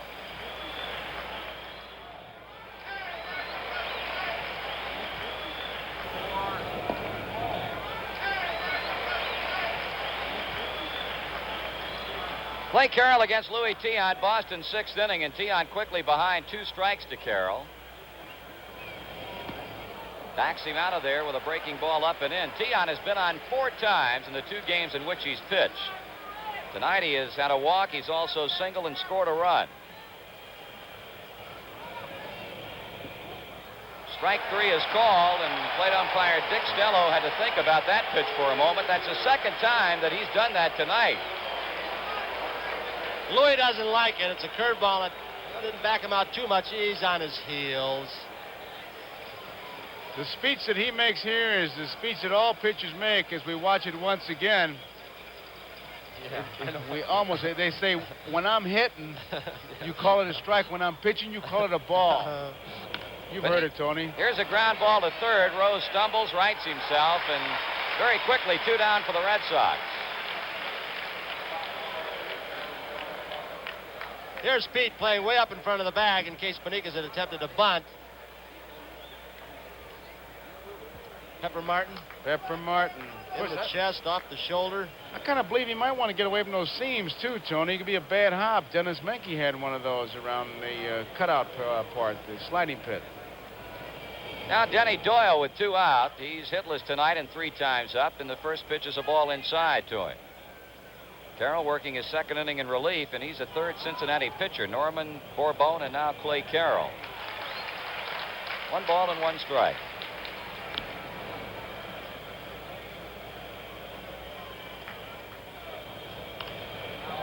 Fouled off to the left. That's out of play. Red Sox scored all 5 of their runs in the 4th inning. Reds with 2 in the 1st and 2 in the 4th. Carroll trying to retire Boston in order. 2 down, nobody on. Breaking ball hit up the middle, and that's a base hit. Hit number 11 for the Red Sox as Doyle punches one up the middle with 2 down to extend the inning for first baseman Carl Yastrzemski. Carroll does you a favor when he throws that thing. That was just like a high hanging off speed pitch. Didn't get in a very good spot. Doesn't throw it too often, and I don't know if I'd have thrown it. Of course, it's second guessing with Yastrzemski coming up next. No, I I'd think throw my best stuff to the guy up that's there. right. I want to keep those bases clear for this fella. Yes, 4 for 14 in the series. He's had 2 hits, both singles, a run batted in tonight.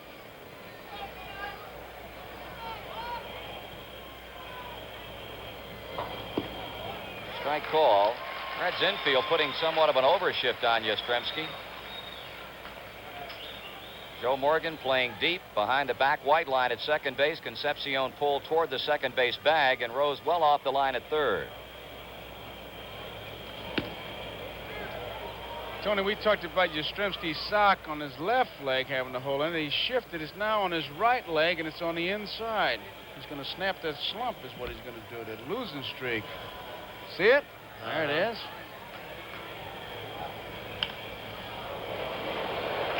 Pulls it foul down the right side. 1 ball and 2 strikes. I guess. How ball players get like that, huh? I was going to ask you. I guess everybody's got a superstition when they play. Did you have one? No, I really didn't. I didn't either. I know Marty does when he broadcasts. Don't you? No, I don't think so. Okay. Hank Greenberg had a good one. He liked to touch all the bases when he hit a home run. That's what he said. Jazz tried to go the other way with a pitch and slaps it foul to left field. Didn't Rizzuto put gum on his cap? I guess on the little button on the top. Yeah. I think he did. I guess the most superstitious of all is Mike Cuellar. Oh. He's got him.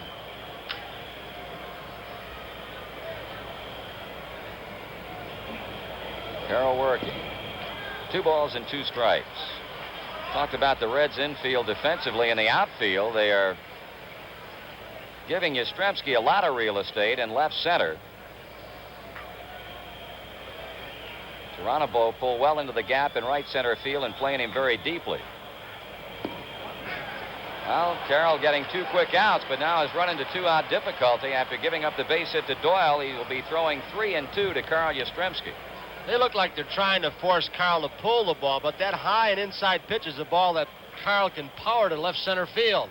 Did it so well some of his league leading years. Slowly hit ground ball. Perez, he'll shove a line to Carroll, who gets there before Yaz does, and that's all for the Red Sox.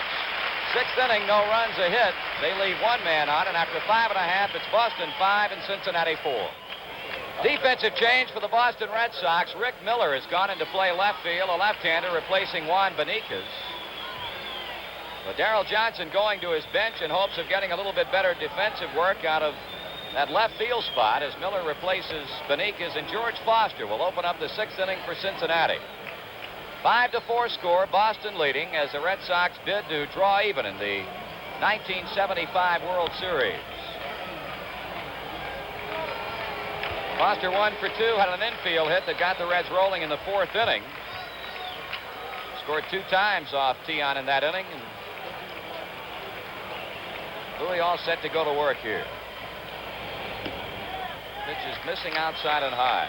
Joe, this is the time of the ball game where you've got to wonder with all the pitches Tian has thrown, running the bases, the pressures he's had in clutch situations, if he's going to tire.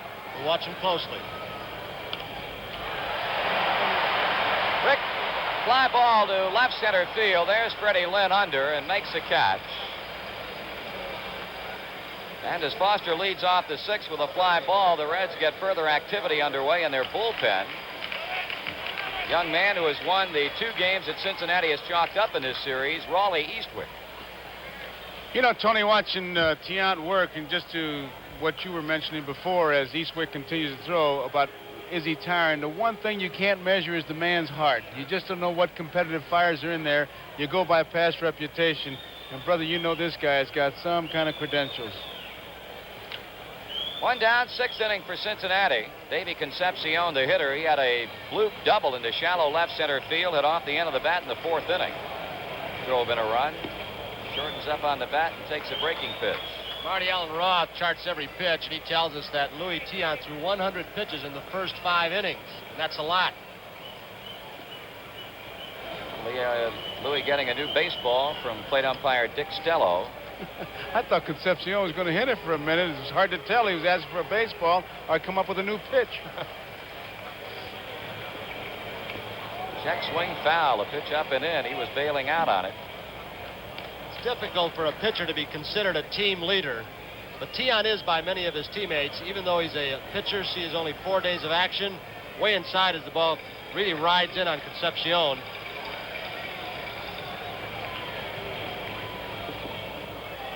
Two balls and 1 strike. I wonder if that's what Tiant was mad about before. If he thought some pitches were being missed. Well, he's shaking his head right there. Fisk is asking about it. He turned around and said, "You call it on Tiant when he was hitting, call it when he's pitching." That's another old catcher speech. Concepcion ahead on the count, 2-1, and he pops it up. Second baseman Doyle going out, but Evans calling for it. 2 down. Tony, question, is there a difference in the strike zone, American League versus National League? Talked to a lot of players who've gone to both, and they all say that National Leaguers give them the low strikes, give them a little bit more of the outside corner. The American Leaguers give them the high strike. Bobby Mercer told me something interesting this year. He said, I was surprised hearing what I heard, that they call more inside and high pitches strikes on them. So you depends upon the hitter or the player, I guess. And the Uris depends upon the umpire. Yeah, the Uris have it. Every umpire's a little different. Louis Tiant showing signs of getting it together again. He'll be working to Geronimo with 2 out. Fastball is high and away. Geronimo went the other way and tripled by Beniquez. Back in the 4th inning to drive a run in. Last couple of innings, Tiant has been awfully tough with men on, especially in scoring position. Breaking ball will be out of play off to the left. Well, while I got a chance here, you know, we see many celebrities. John Gary sang the national anthem. Paul Simon threw out the first ball at Yankee Stadium, and Simon and Garfunkel are being reunited this Saturday night on NBC's Saturday Night at 11:30 Eastern Time. I don't know how you feel, Tony, but Simon and Garfunkel, I mean, that's Ruth and Gary. Or have you gone, Joe DiMaggio? San Francisco, I think, at Fisherman's Wharf. That's great that they're coming back. You know, the Beatles got back together, and now Simon and Garfunkel will get to see him Saturday night. Tiant a strike away from ending the inning. He's 1-2 on Geronimo. The pitcher, Clay Carroll, is on deck, but we mentioned Eastwick throwing. Trying to go the other way again, as he did his last time up, and fouls it off to the left. There's Clay Carroll. If Geronimo get on, you can bet that Sparky Anderson will once again go to his bench. Eastwick continuing to throw in the Cincinnati bullpen. Jammed him with a pitch and another foul ball, so Tiant continues to throw strikes here. Geronimo wasting them with foul balls. He's throwing him all kinds of strikes, too, Marty. Inside, outside, changing speeds. He's working on him.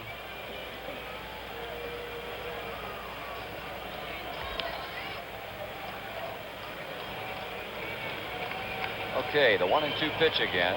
Swung on, a looper that'll be in for a base hit. That was a high limb. It was that American Legion high roundhouse curve, and he just couldn't let it get by. There's a little bit of a hesitation pitch as Tiant stopped with that front foot. A little bit up, and that's what hurt him. He didn't hit it hard. Had it been down, it had been a ground ball. I don't think you could hear that ball hit the bat. He kind of slung it out there like he hit it off his elbow. With a banana stalk. Sparky Anderson once again going to his bench. There's Darrell Cheney swinging a bat. He's a left-handed hitter, and well, interesting because Sparky has Danny Dreesen, a most potent hitter on the bench, and a left-handed swinger himself, who obviously is saving for possibly a later time in this game. Probably saving for a man in scoring position. The 2 outs a factor as Stan Williams comes out to, I guess, go over strategy. Cheney, not known as a power hitter, had a big day in Chicago with a big home run, but he's a spray type hitter. Very quick meeting, Stan Williams with Louis Tiant. Cheney hit .219 during the season, a couple of home runs, and had his best RBI year in the big leagues. All with Cincinnati knocking in 26. First appearance for Cheney in this 1975 World Series, and Tiant falls behind to him.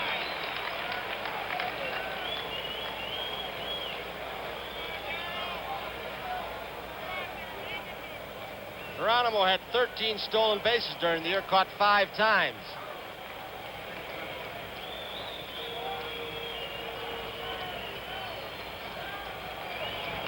Cheney with a foul back. It's a ball and 1 strike. Diaz has gone now, the last pitch anyway, into that fluttering of the glove routine. He has a sign. He doesn't want to break off towards second base to protect that hole and have Tiant throw over. It's embarrassing. He's getting a pretty good lead, Tony. He's able to get to the artificial surface, but you doubt that he'd be running, although you can't take it for granted. That's a pretty good lead. And watch Yastrzemski. 1 ball, 1 strike, with 2 out and a runner at first base. 2 balls and 1 strike to Darrell Cheney. Joe, I wonder if the number of times he flaps those gloves might have something to do whether he wants it to throw over or not. There's Darrell Johnson. I would hardly think so, because you couldn't ask a pitcher to concentrate so much to count the number of flaps when he's got to get the hitter, Tony. Cheney has been in 2 other World Series for Cincinnati, 70 and 72, looking for his first hit. He's 0 for 8. Tiant draws even at 2 balls and 2 strikes. Louis with a lot of different kinds of fastballs. That one he looked like he sunk on him. Came a little bit 3/4. You'll come over the top. It's a riding fastball. You just don't pick up the ball, as you mentioned earlier, Joe. Seems to be on you quickly. He hides it so well. He just gives you everything. Elbows, kneecaps, fingernails. He's just a tough pitcher.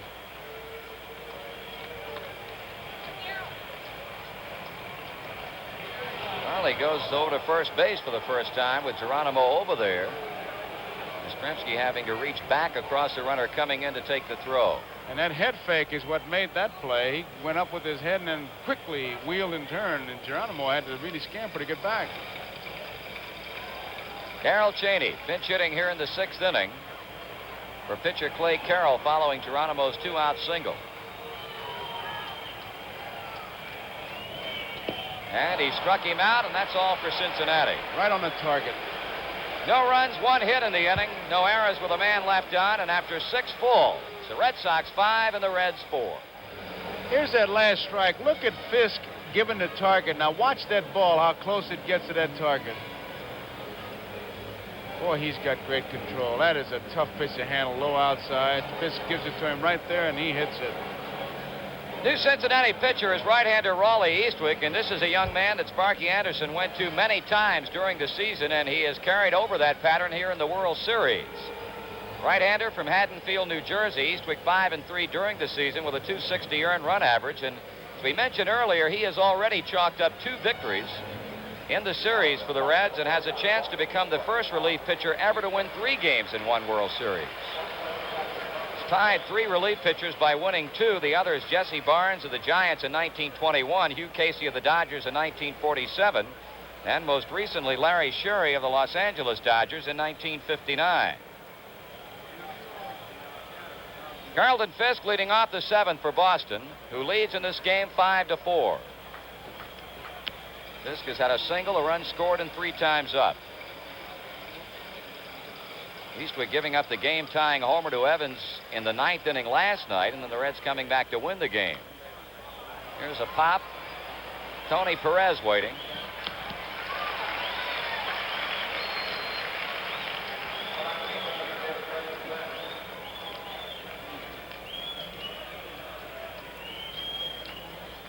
Mr. Bowie Kuhn.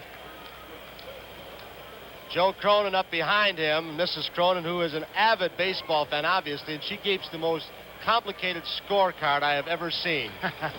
She records everything. Probably that question that gentleman just asked. She's getting corrected. Freddie Lynn, first pitch hitting, a ground ball to Joe Morgan. 2 down. 7th inning for Boston. In the 2 appearances for Eastwick, he's worked 3 2/3 innings, has allowed a run on 4 hits. Had 22 saves in 1975 to tie Cardinal relief ace Al Raboski for the National League lead in that department.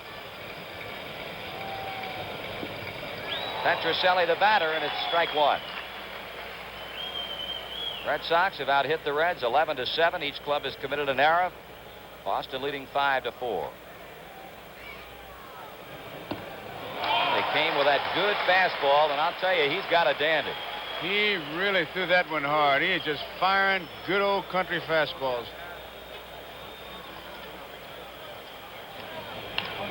Grounded by the mound, but a routine inning for Raleigh Eastwick. He sets down Fisk, Glenn, and Petrocelli in order. First 1-2-3 inning of the game. Reds pitching against Boston. In the middle of the 7th, 5-4 Red Sox. NBC Sports in the baseball world, that starts it off. We begin coverage of Game 7 if we have it at 12:30. And that's where it begins as far as Game 7 with the baseball world. If the World Series is completed, then we've got a big doubleheader football game.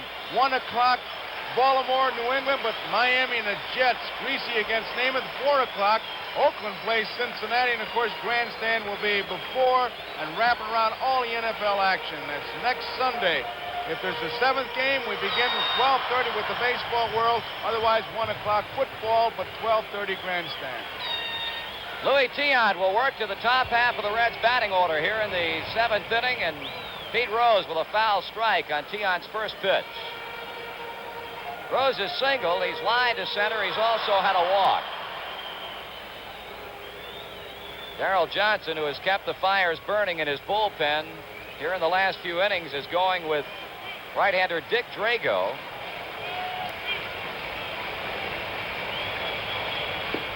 One ball and 1 strike. Rose started to go after the pitch. There's Darrell Johnson. Don Zimmer seated off to his left. Johnny Pesky, his first base coach, to the right. That's Popeye and Needle Nose. It's like a Disney movie, Popeye and Needle Nose. 5-4 the Red Sox. Tiant has been at odds with the plate umpire tonight, Dick Stello, and again it appeared that he was not too pleased with the call on that pitch. And he's getting support from Carlton Fisk. Fisk has been jabbering back there, not turning around, but he's getting his 2 cents worth in. And I tell you, Tiant's been around that plate all night. Can't blame him. Rose trying to get on with what would be the tie and run. He hits a shot, but Denny Doyle right in his tracks, and there's one away. Gritty, that's the word for that guy.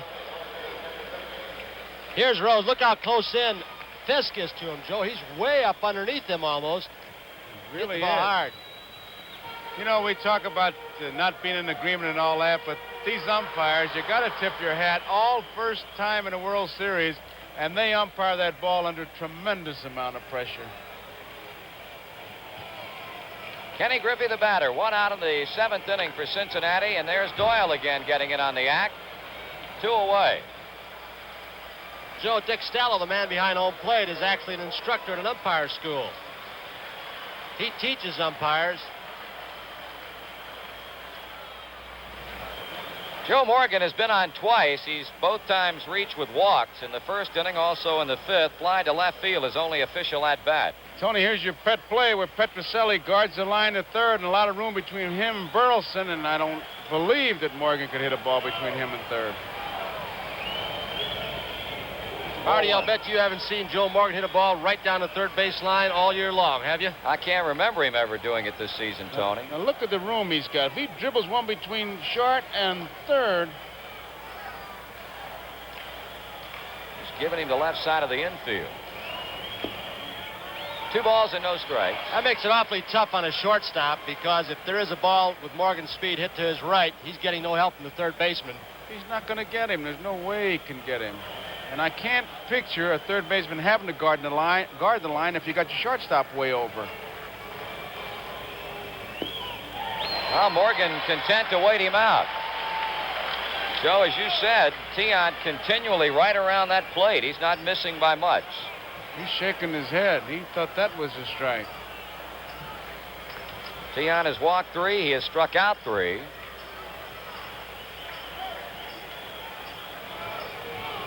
Morgan getting a green light on the 3-0 pitch this time, exactly as he did earlier in the game. Joe very proud of the fact that he can pull any pitcher alive. He even talked the other day about pulling Sandy Koufax. He said, I can get out in front on anybody. Well, Tiant has come back to get the count full to him. Talk about Koufax. He was telling a story earlier this season. Somebody brought Koufax's name up under just what you're talking about now, Tony, that he claims he can pull any left-hander, and he said he had a home run off Koufax in the Astrodome to right field.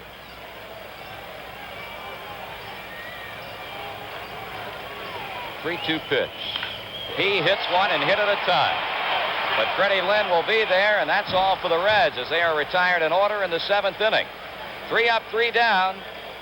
Freddie Lynn making a play on the hard hit ball to deep right center field by Joe Morgan. Took a step in, then broke quickly back on the ball, and when all was said and done, made it a fairly routine play. So it's 3 up and 3 down for the Reds, and through 7, it's Boston 5 and Cincinnati 4.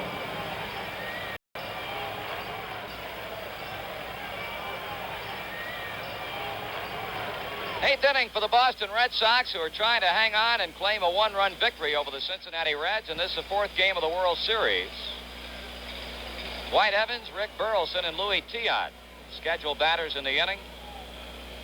Evans has been a very, very important man to this Red Sox club during the season, and very much so in this World Series. He tonight has knocked in 2 runs with a big triple in that 5-run 4th inning, and an infield hit in the 5th.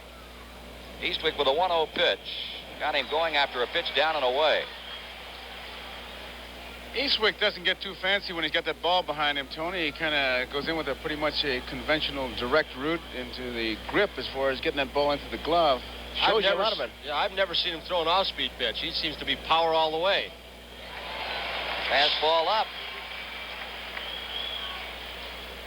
That's some of the men from the bullpen. The redhead is Dick Pole. He warmed up earlier. Diego Segui to his left. Man with a mustache to the left side of your screen is Dick Drago. We might see him tonight if Tiant falters. And there's Louis. I don't know what he's drinking there. Gatorade or something with quick energy in it. Fountain of youth. 1-2 the count on Evans as he hits one into deep left center field. Geronimo there, 1 down.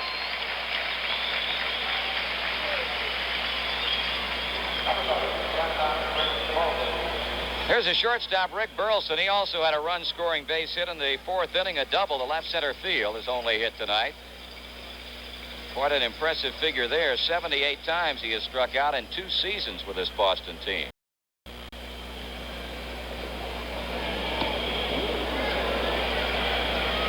4-1.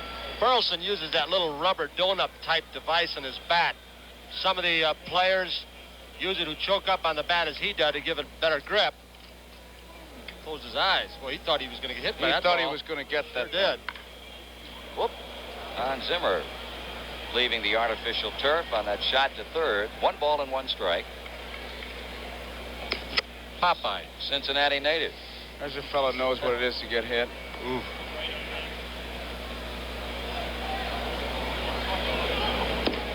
2 balls and 1 strike. Eastwick trying to do his job, keep the Red Sox with only 5 runs on the board, and hope that the Reds can come back in their last 2 at-bats.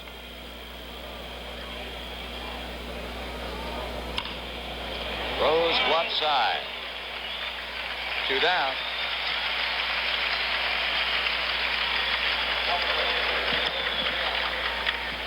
Here's Louis Tiant. I'll tell you, they have to respect this guy here at Riverfront Stadium. He put on quite a show at Fenway Park at home Saturday, and, well, he's pitched a battling type of game. There's a Boston Red Sox contingent led by Louis' wife. She still had that horn or whatever's going. Talked to a fan that sat near that section, Joe, last night, and they said she was going with it full tilt from beginning until end. Grounded by the mound as Eastwick tried to come up with it with his bare hand. Concepcion makes a play. So the Red Sox are up and down in order for the second consecutive inning against right-hander Raleigh Eastwick. And after 7 1/2, it remains the Red Sox 5, the Reds 4. Well, tomorrow night, 8 o'clock, World Series game number 5. And the baseball world will have Max Patkin. Now, I guess you could certainly, he's inherited from Al Schacht, the clown prince of baseball. We'll have Max Patkin on tomorrow night, baseball world, in game 5. And then Saturday, should this game, well, 12:30 is the starting time.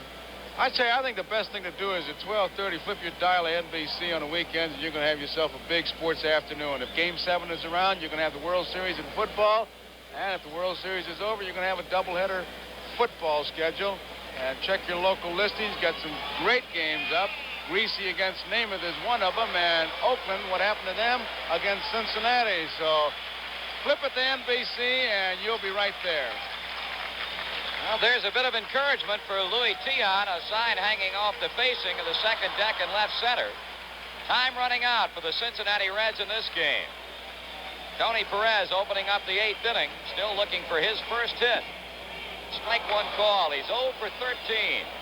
Perez hoping that 13 number proves to be good luck right now.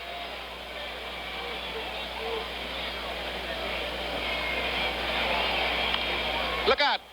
Coming straight back and just off to our left. Joe didn't have time that time to use his formula, which you have not yet heard, but you're going to right now. Catching pop fouls. No, he's not ready for it. He's not ready for it. He's got to get some time in the league. 0-2 the count. Oh, did you see Louis that time? Well, we get some further business underway in the Cincinnati bullpen.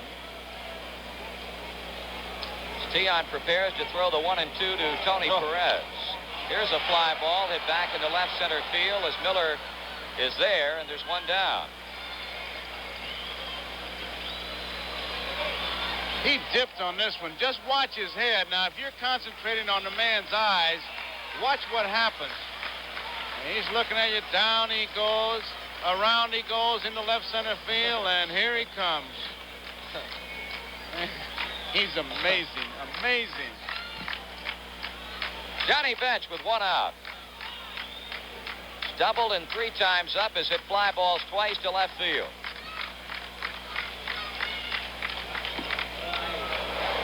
Pretty good pitch right there. And a pretty good cut as we take a look at Will McEnany.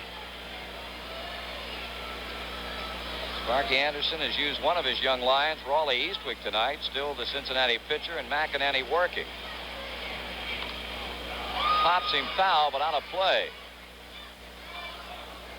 We pause briefly for station identification. This is the NBC Television Network.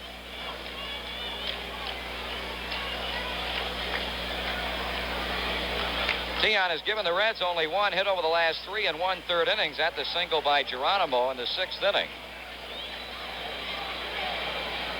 Throwing nothing but strikes over the last couple of innings, and he has struck out Johnny Bench. He still had a pretty good fastball left in the arm over the top of the bench.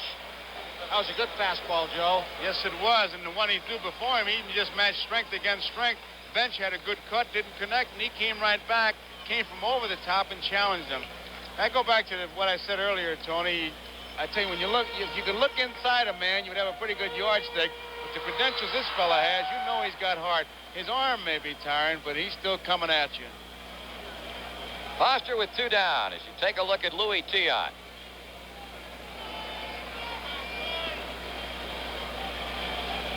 He's had one infield hit.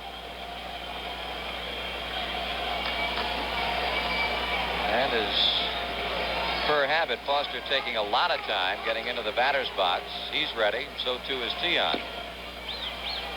There's one single man, I think, fellas, who kept Boston ahead of Baltimore down through the pressure-packed situations. The guy on the mound right there. He gave them some super ball games, and the first game of this series also a shutout.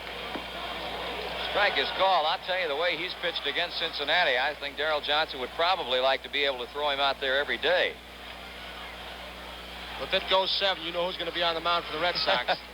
You're looking at him. Well, Tiant taking his time does not appear to be perturbed by Foster's stalling tactics at the plate, unlike number of pitchers around the National League. 2-1. Now it'll be Don Gullett going for the Reds tomorrow night in game number 5. He and Tiant matched up in the opening game at Fenway on Saturday, with Tiant pitching the shutout. Well, he gave Sparky Anderson the advantage of giving Gullett that one more day extra rest, as Tiant pitches on 3 days rest tonight. Ground ball, base hit to center field. Freddie Lynn up with the ball, quickly back to the infield. As far as we know now, the scheduled pitcher for Darrell Johnson's Red Sox is going to be Bill Lee. Tell you, Tony, a lot of the Reds players felt like Lee pitched a better game against them Sunday than Tiant did in pitching the shutout Saturday. He had excellent control, had his breaking stuff going. He held the runners close. Well, the crowd getting caught up here on the base hit to center by Foster. Here's Concepcion. Davey 1 for 3, a double, a knock, and a run. Standing room only at Riverfront Stadium for the second consecutive night.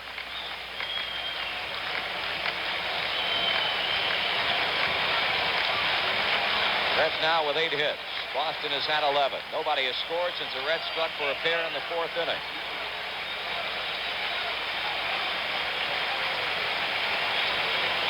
Tiant works. 4-1. McEnany still loosening in the Cincinnati bullpen. Get down toward the bottom of the Reds' order. Geronimo, the 8th batter, will be up next.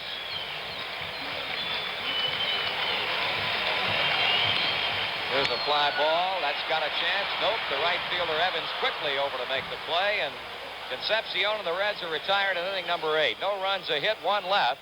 And as we go to the ninth, Boston 5, Cincinnati 4. The preceding announcement was furnished by Major League Baseball. We're in the 9th inning. Eastwick will be pitching to Rick Miller, who makes his first appearance at the plate in this World Series. Miller coming on in the bottom of the 6th inning as a defensive replacement for Juan Benitez in left. Boston 5, Cincinnati 4. Possibility looms of a 3rd straight 1-run game among the 4 that we've had so far. Miller, 194, a batting average during the year. No homers, 15 RBIs. He's a brother-in-law of Carlton Fisk. Call strike. Miller married to Fisk's sister Janet. Saying a lot, but some consider Miller the best outfielder on this club when you figure Lynn and Evans when Yastrzemski plays out there. Also, he might be the best base runner. Raleigh Eastwick. Ball is fouled away. It's 2 strikes. 7 straight Boston batters have gone down. Eastwick has retired 6 in a row.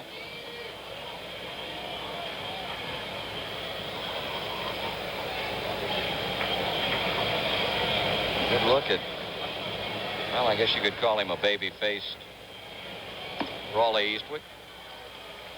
1 ball, 2 strikes.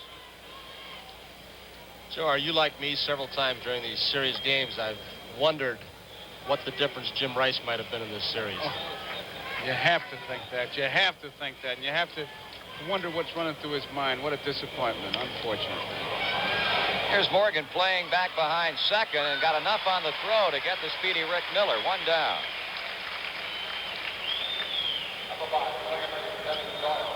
So Eastwick continues to roll along as he gets Miller on a bouncing ball to the Reds Gold Glove second baseman Joe Morgan.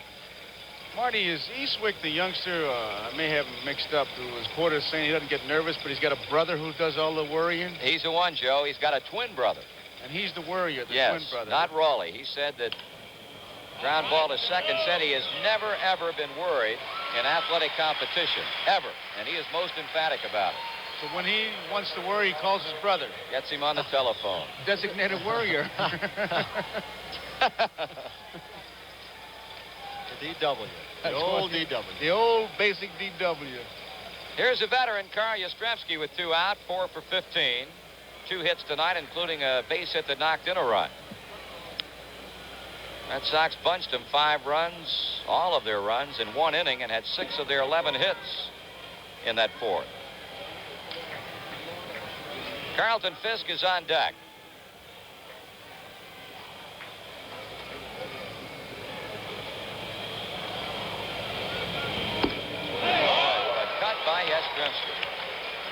When he wraps that bat, by that I mean he points that bat towards the pitcher, he gets that cut. Now watch that bat come forward and then around. Whoop. Boy, if nothing else, Tony, that'll get every bone in your body loose. The old days, you'd pop a button on your shirt. 1-1 the count. It's down low and inside. 2 balls and a strike. You know, when guys swing like that behind the plate, you can feel your mask start to come off, the suction, just like that. Oh, yeah? Yeah, you don't believe that. Can I tell you about Tian's father picked the guy off? Well, Eastwick has been down and in on the last 2 pitches. He's 3-1 on Yastrzemski, who backs away from the plate.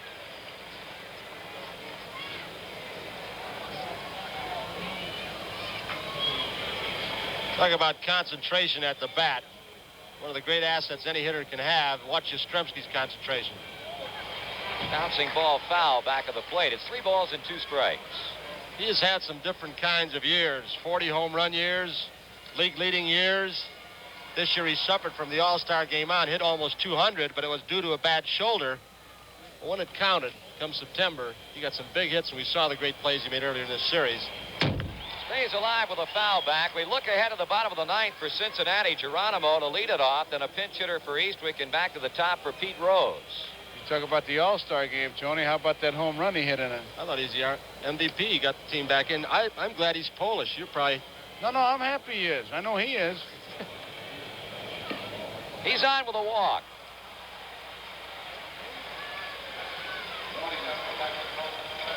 $55,667 here tonight as we once again watch Mrs. Louis Tiant lead the Boston cheering. Louis doing some thinking on the bench right now. He knows who the hitters coming up are. The last of the 9th for the Reds. Here's Tiant. Here's Carlton Fisk at the plate with 2 away. Yastrzemski on at first, and strike 1 is called. It's the first base runner that the Red Sox have had off of Eastwood.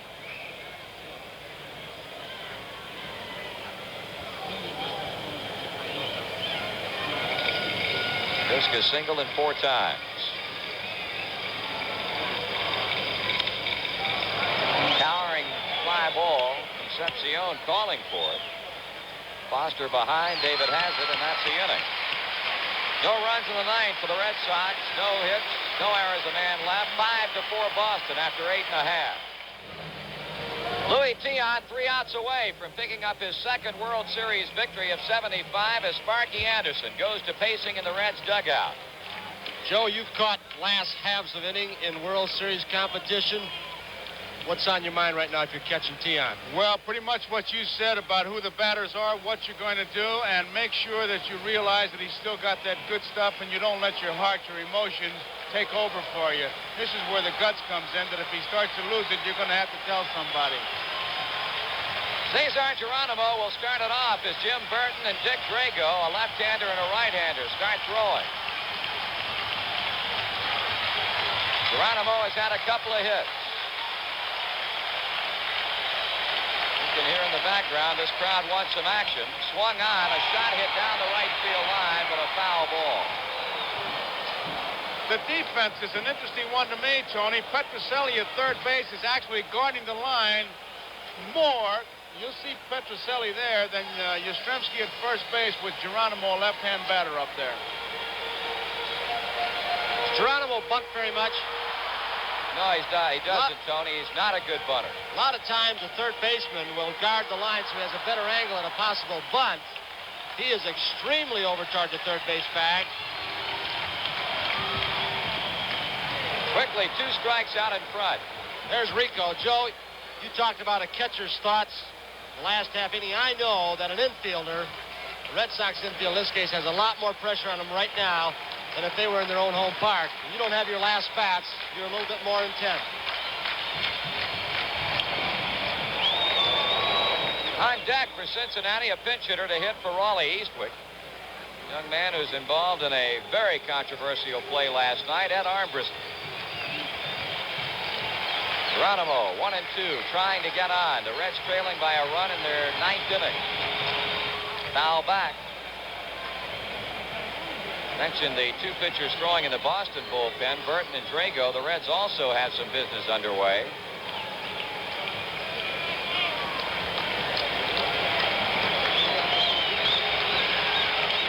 It looked almost like he was saying his lips are moving fastball.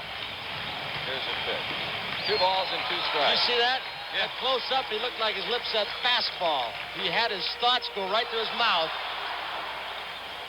He doesn't want to go to 3-2, I'll tell you. He wants it to happen right here on 2-2. Well, let's see what happens. 2 balls, 2 strikes.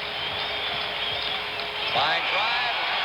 Base hit to right field for Geronimo. Tony, it appears that Geronimo has been sitting on the off-speed pitches of Tiant tonight. Yeah, right from the start of the game. He's got 3 of 4. He's hit the ball hard today. So there's a tie and run. The Cincinnati Reds dugout. Here's a man who put down the bunt that created the controversy last night. Ed Armbrister, little used during the regular season by Sparky Anderson. He's a rookie. Fine runner. And a pretty good runner over at first base in Geronimo. Oh, it begins to get a bit loud at Riverfront Stadium.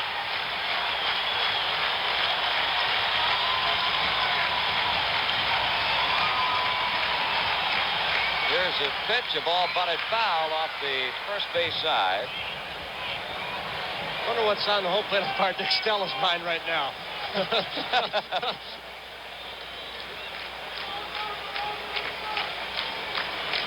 There's Dick Stello. A young crew of umpires, all in their first World Series, and things are really magnified whether you're playing or umpiring at this stage of the season. Armbrister took a long look down to third base coach Alex Kramer. Petrocelli creeping in from third base. Geronimo at first. Bunt, and it's a danger. Tiant on to Doyle covering, and a fine bunt by Armbrister. He did his job. Geronimo on at second base in scoring position, and there it is. Watch Carlton Fisk bolt out from behind the plate. He has been an excellent bunter all year long, bunting at the proper place. As Yastrzemski had a hold the runner, Rico would have had a better shot, and Armbrister knew it bunted perfectly. it'll bring up Pete Rose with a chance to drive in the tie and run. He's hit the ball 3 times hard tonight. Once for a base hit in the first inning. Marty, you've got to think once again of the late inning comebacks that Cincinnati has had all year long. Well, Tiant taking a little bit extra time as he goes to rubbing up the baseball. Will give us a chance to send along our thanks to our statistician Alan Roth, our production stage manager Jim O'Gorman, and our field supervisor Huey McDermott. 1 man out. Runner at second base as Geronimo takes his lead.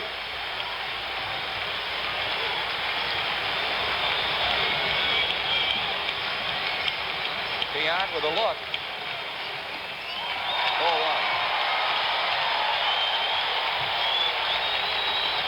Talk about your competitors, boy. You got 2 of them going head-to-head right here.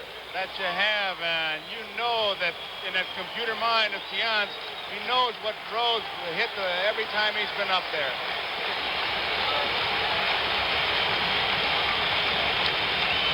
Burleson playing games at second base with Geronimo, and it's 2 balls and no strikes.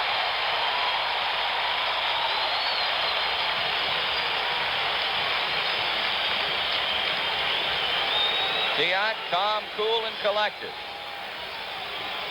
Stan Williams, the Boston pitching coach. 5-4 Red Sox, 9th inning. Rose looking for a pitch to hit at. 0-3. He changed speeds on Rose. This time, nothing but fastballs. Fastballs, fastballs. Now, Rose is taking a good look at Grammas. Morgan was turned loose. What do you do in this spot? Would you turn him loose, Joe? I think I would, yes. But I'd make sure he'd pick a pitch because he's got the tying run over there at second base. It depends on him if he doesn't get over anxious. You got to know your players. Well, Well, let's see what happens. That's a strike, and Rose taken all away.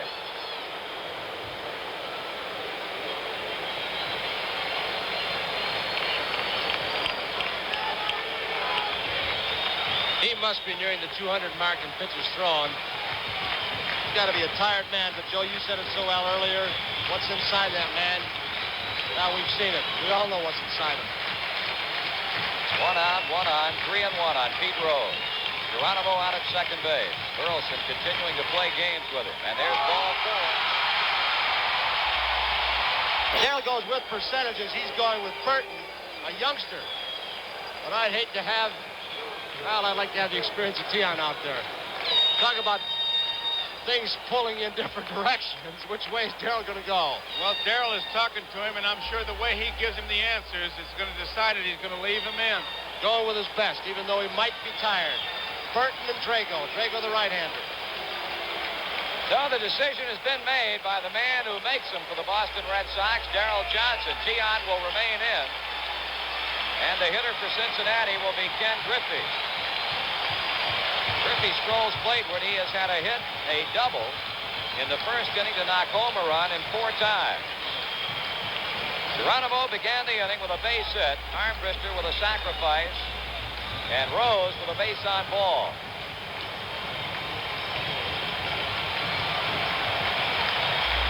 Got him standing around this ballpark right now.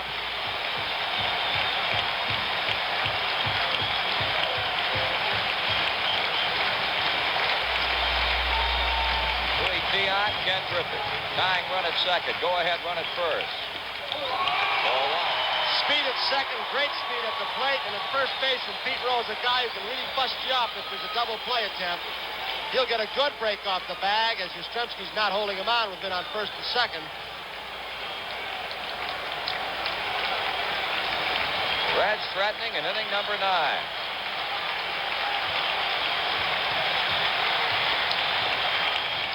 Tian's 1-0 pitch. That's a strike to him. Tony, I know you mentioned that Bill Lee's a probable pitcher. He's down the bullpen protecting the fellows who are warming up, and he is really a cheerleader when he's down there. He's Drago and Burton.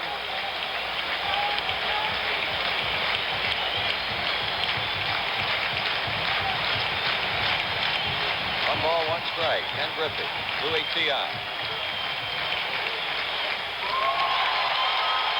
Up high, ball 2, 2-1. Fisk, as you saw, motioning that he was letting that ball loose high, not following through. Just little reminders to try to pull his veteran right-hander through. He is battling. He's got a battle on his hands. A big chaw of tobacco in his right jaw. Dodge an acknowledgement of the sign from Fisk.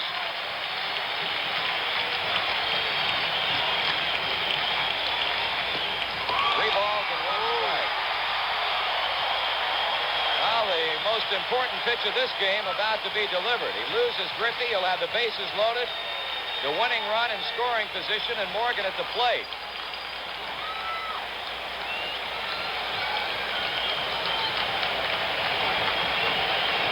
Boston infield looking for the ground ball.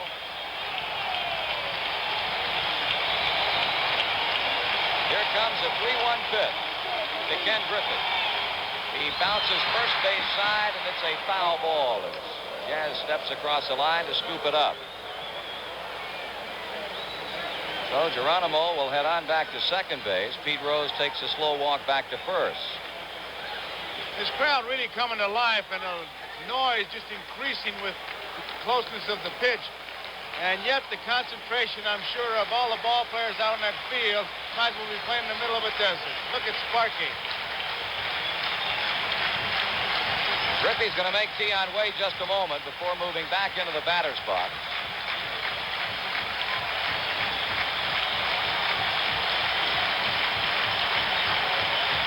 Veteran right-hander has gone as far as he can with Ken Griffey.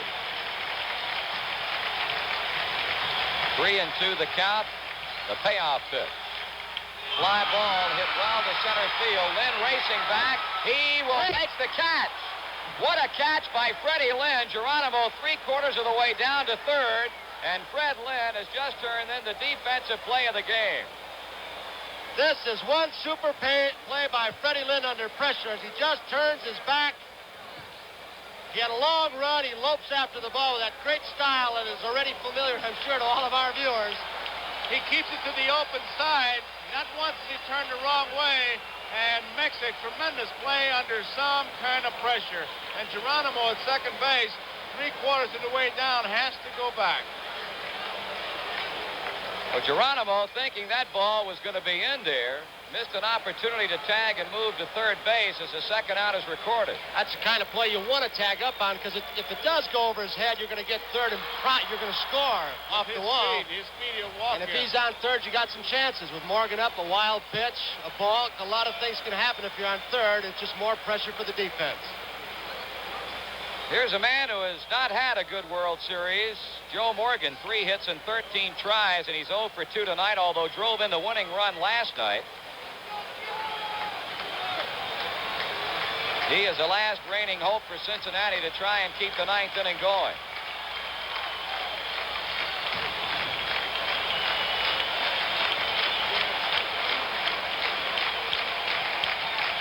Tiant delivers. 0-1.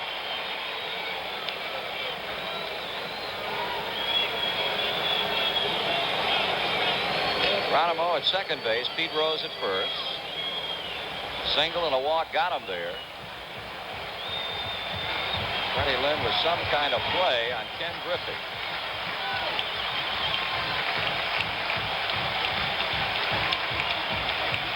There goes Geronimo. Pitch is popped up.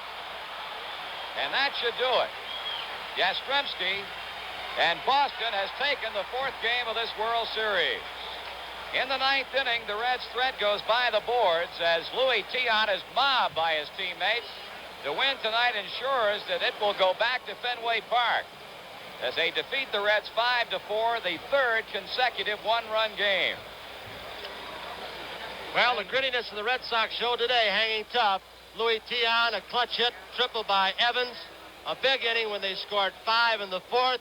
But the man again is in game number 1, Joe, El Tiante. That's a big story. He'll get all the headlines, and deservedly so, because extra pressure once again. His ball club down by 1 game, and last night's ball game, controversial play, and Tiant comes on, and it looked like he was staggering, and yet when he needed it, he really had it. He needed one good play, Tony and Marty. I felt the play by Lynn on the ball hit by Griffey was the one big play that he needed, and he got it, and the Boston Red Sox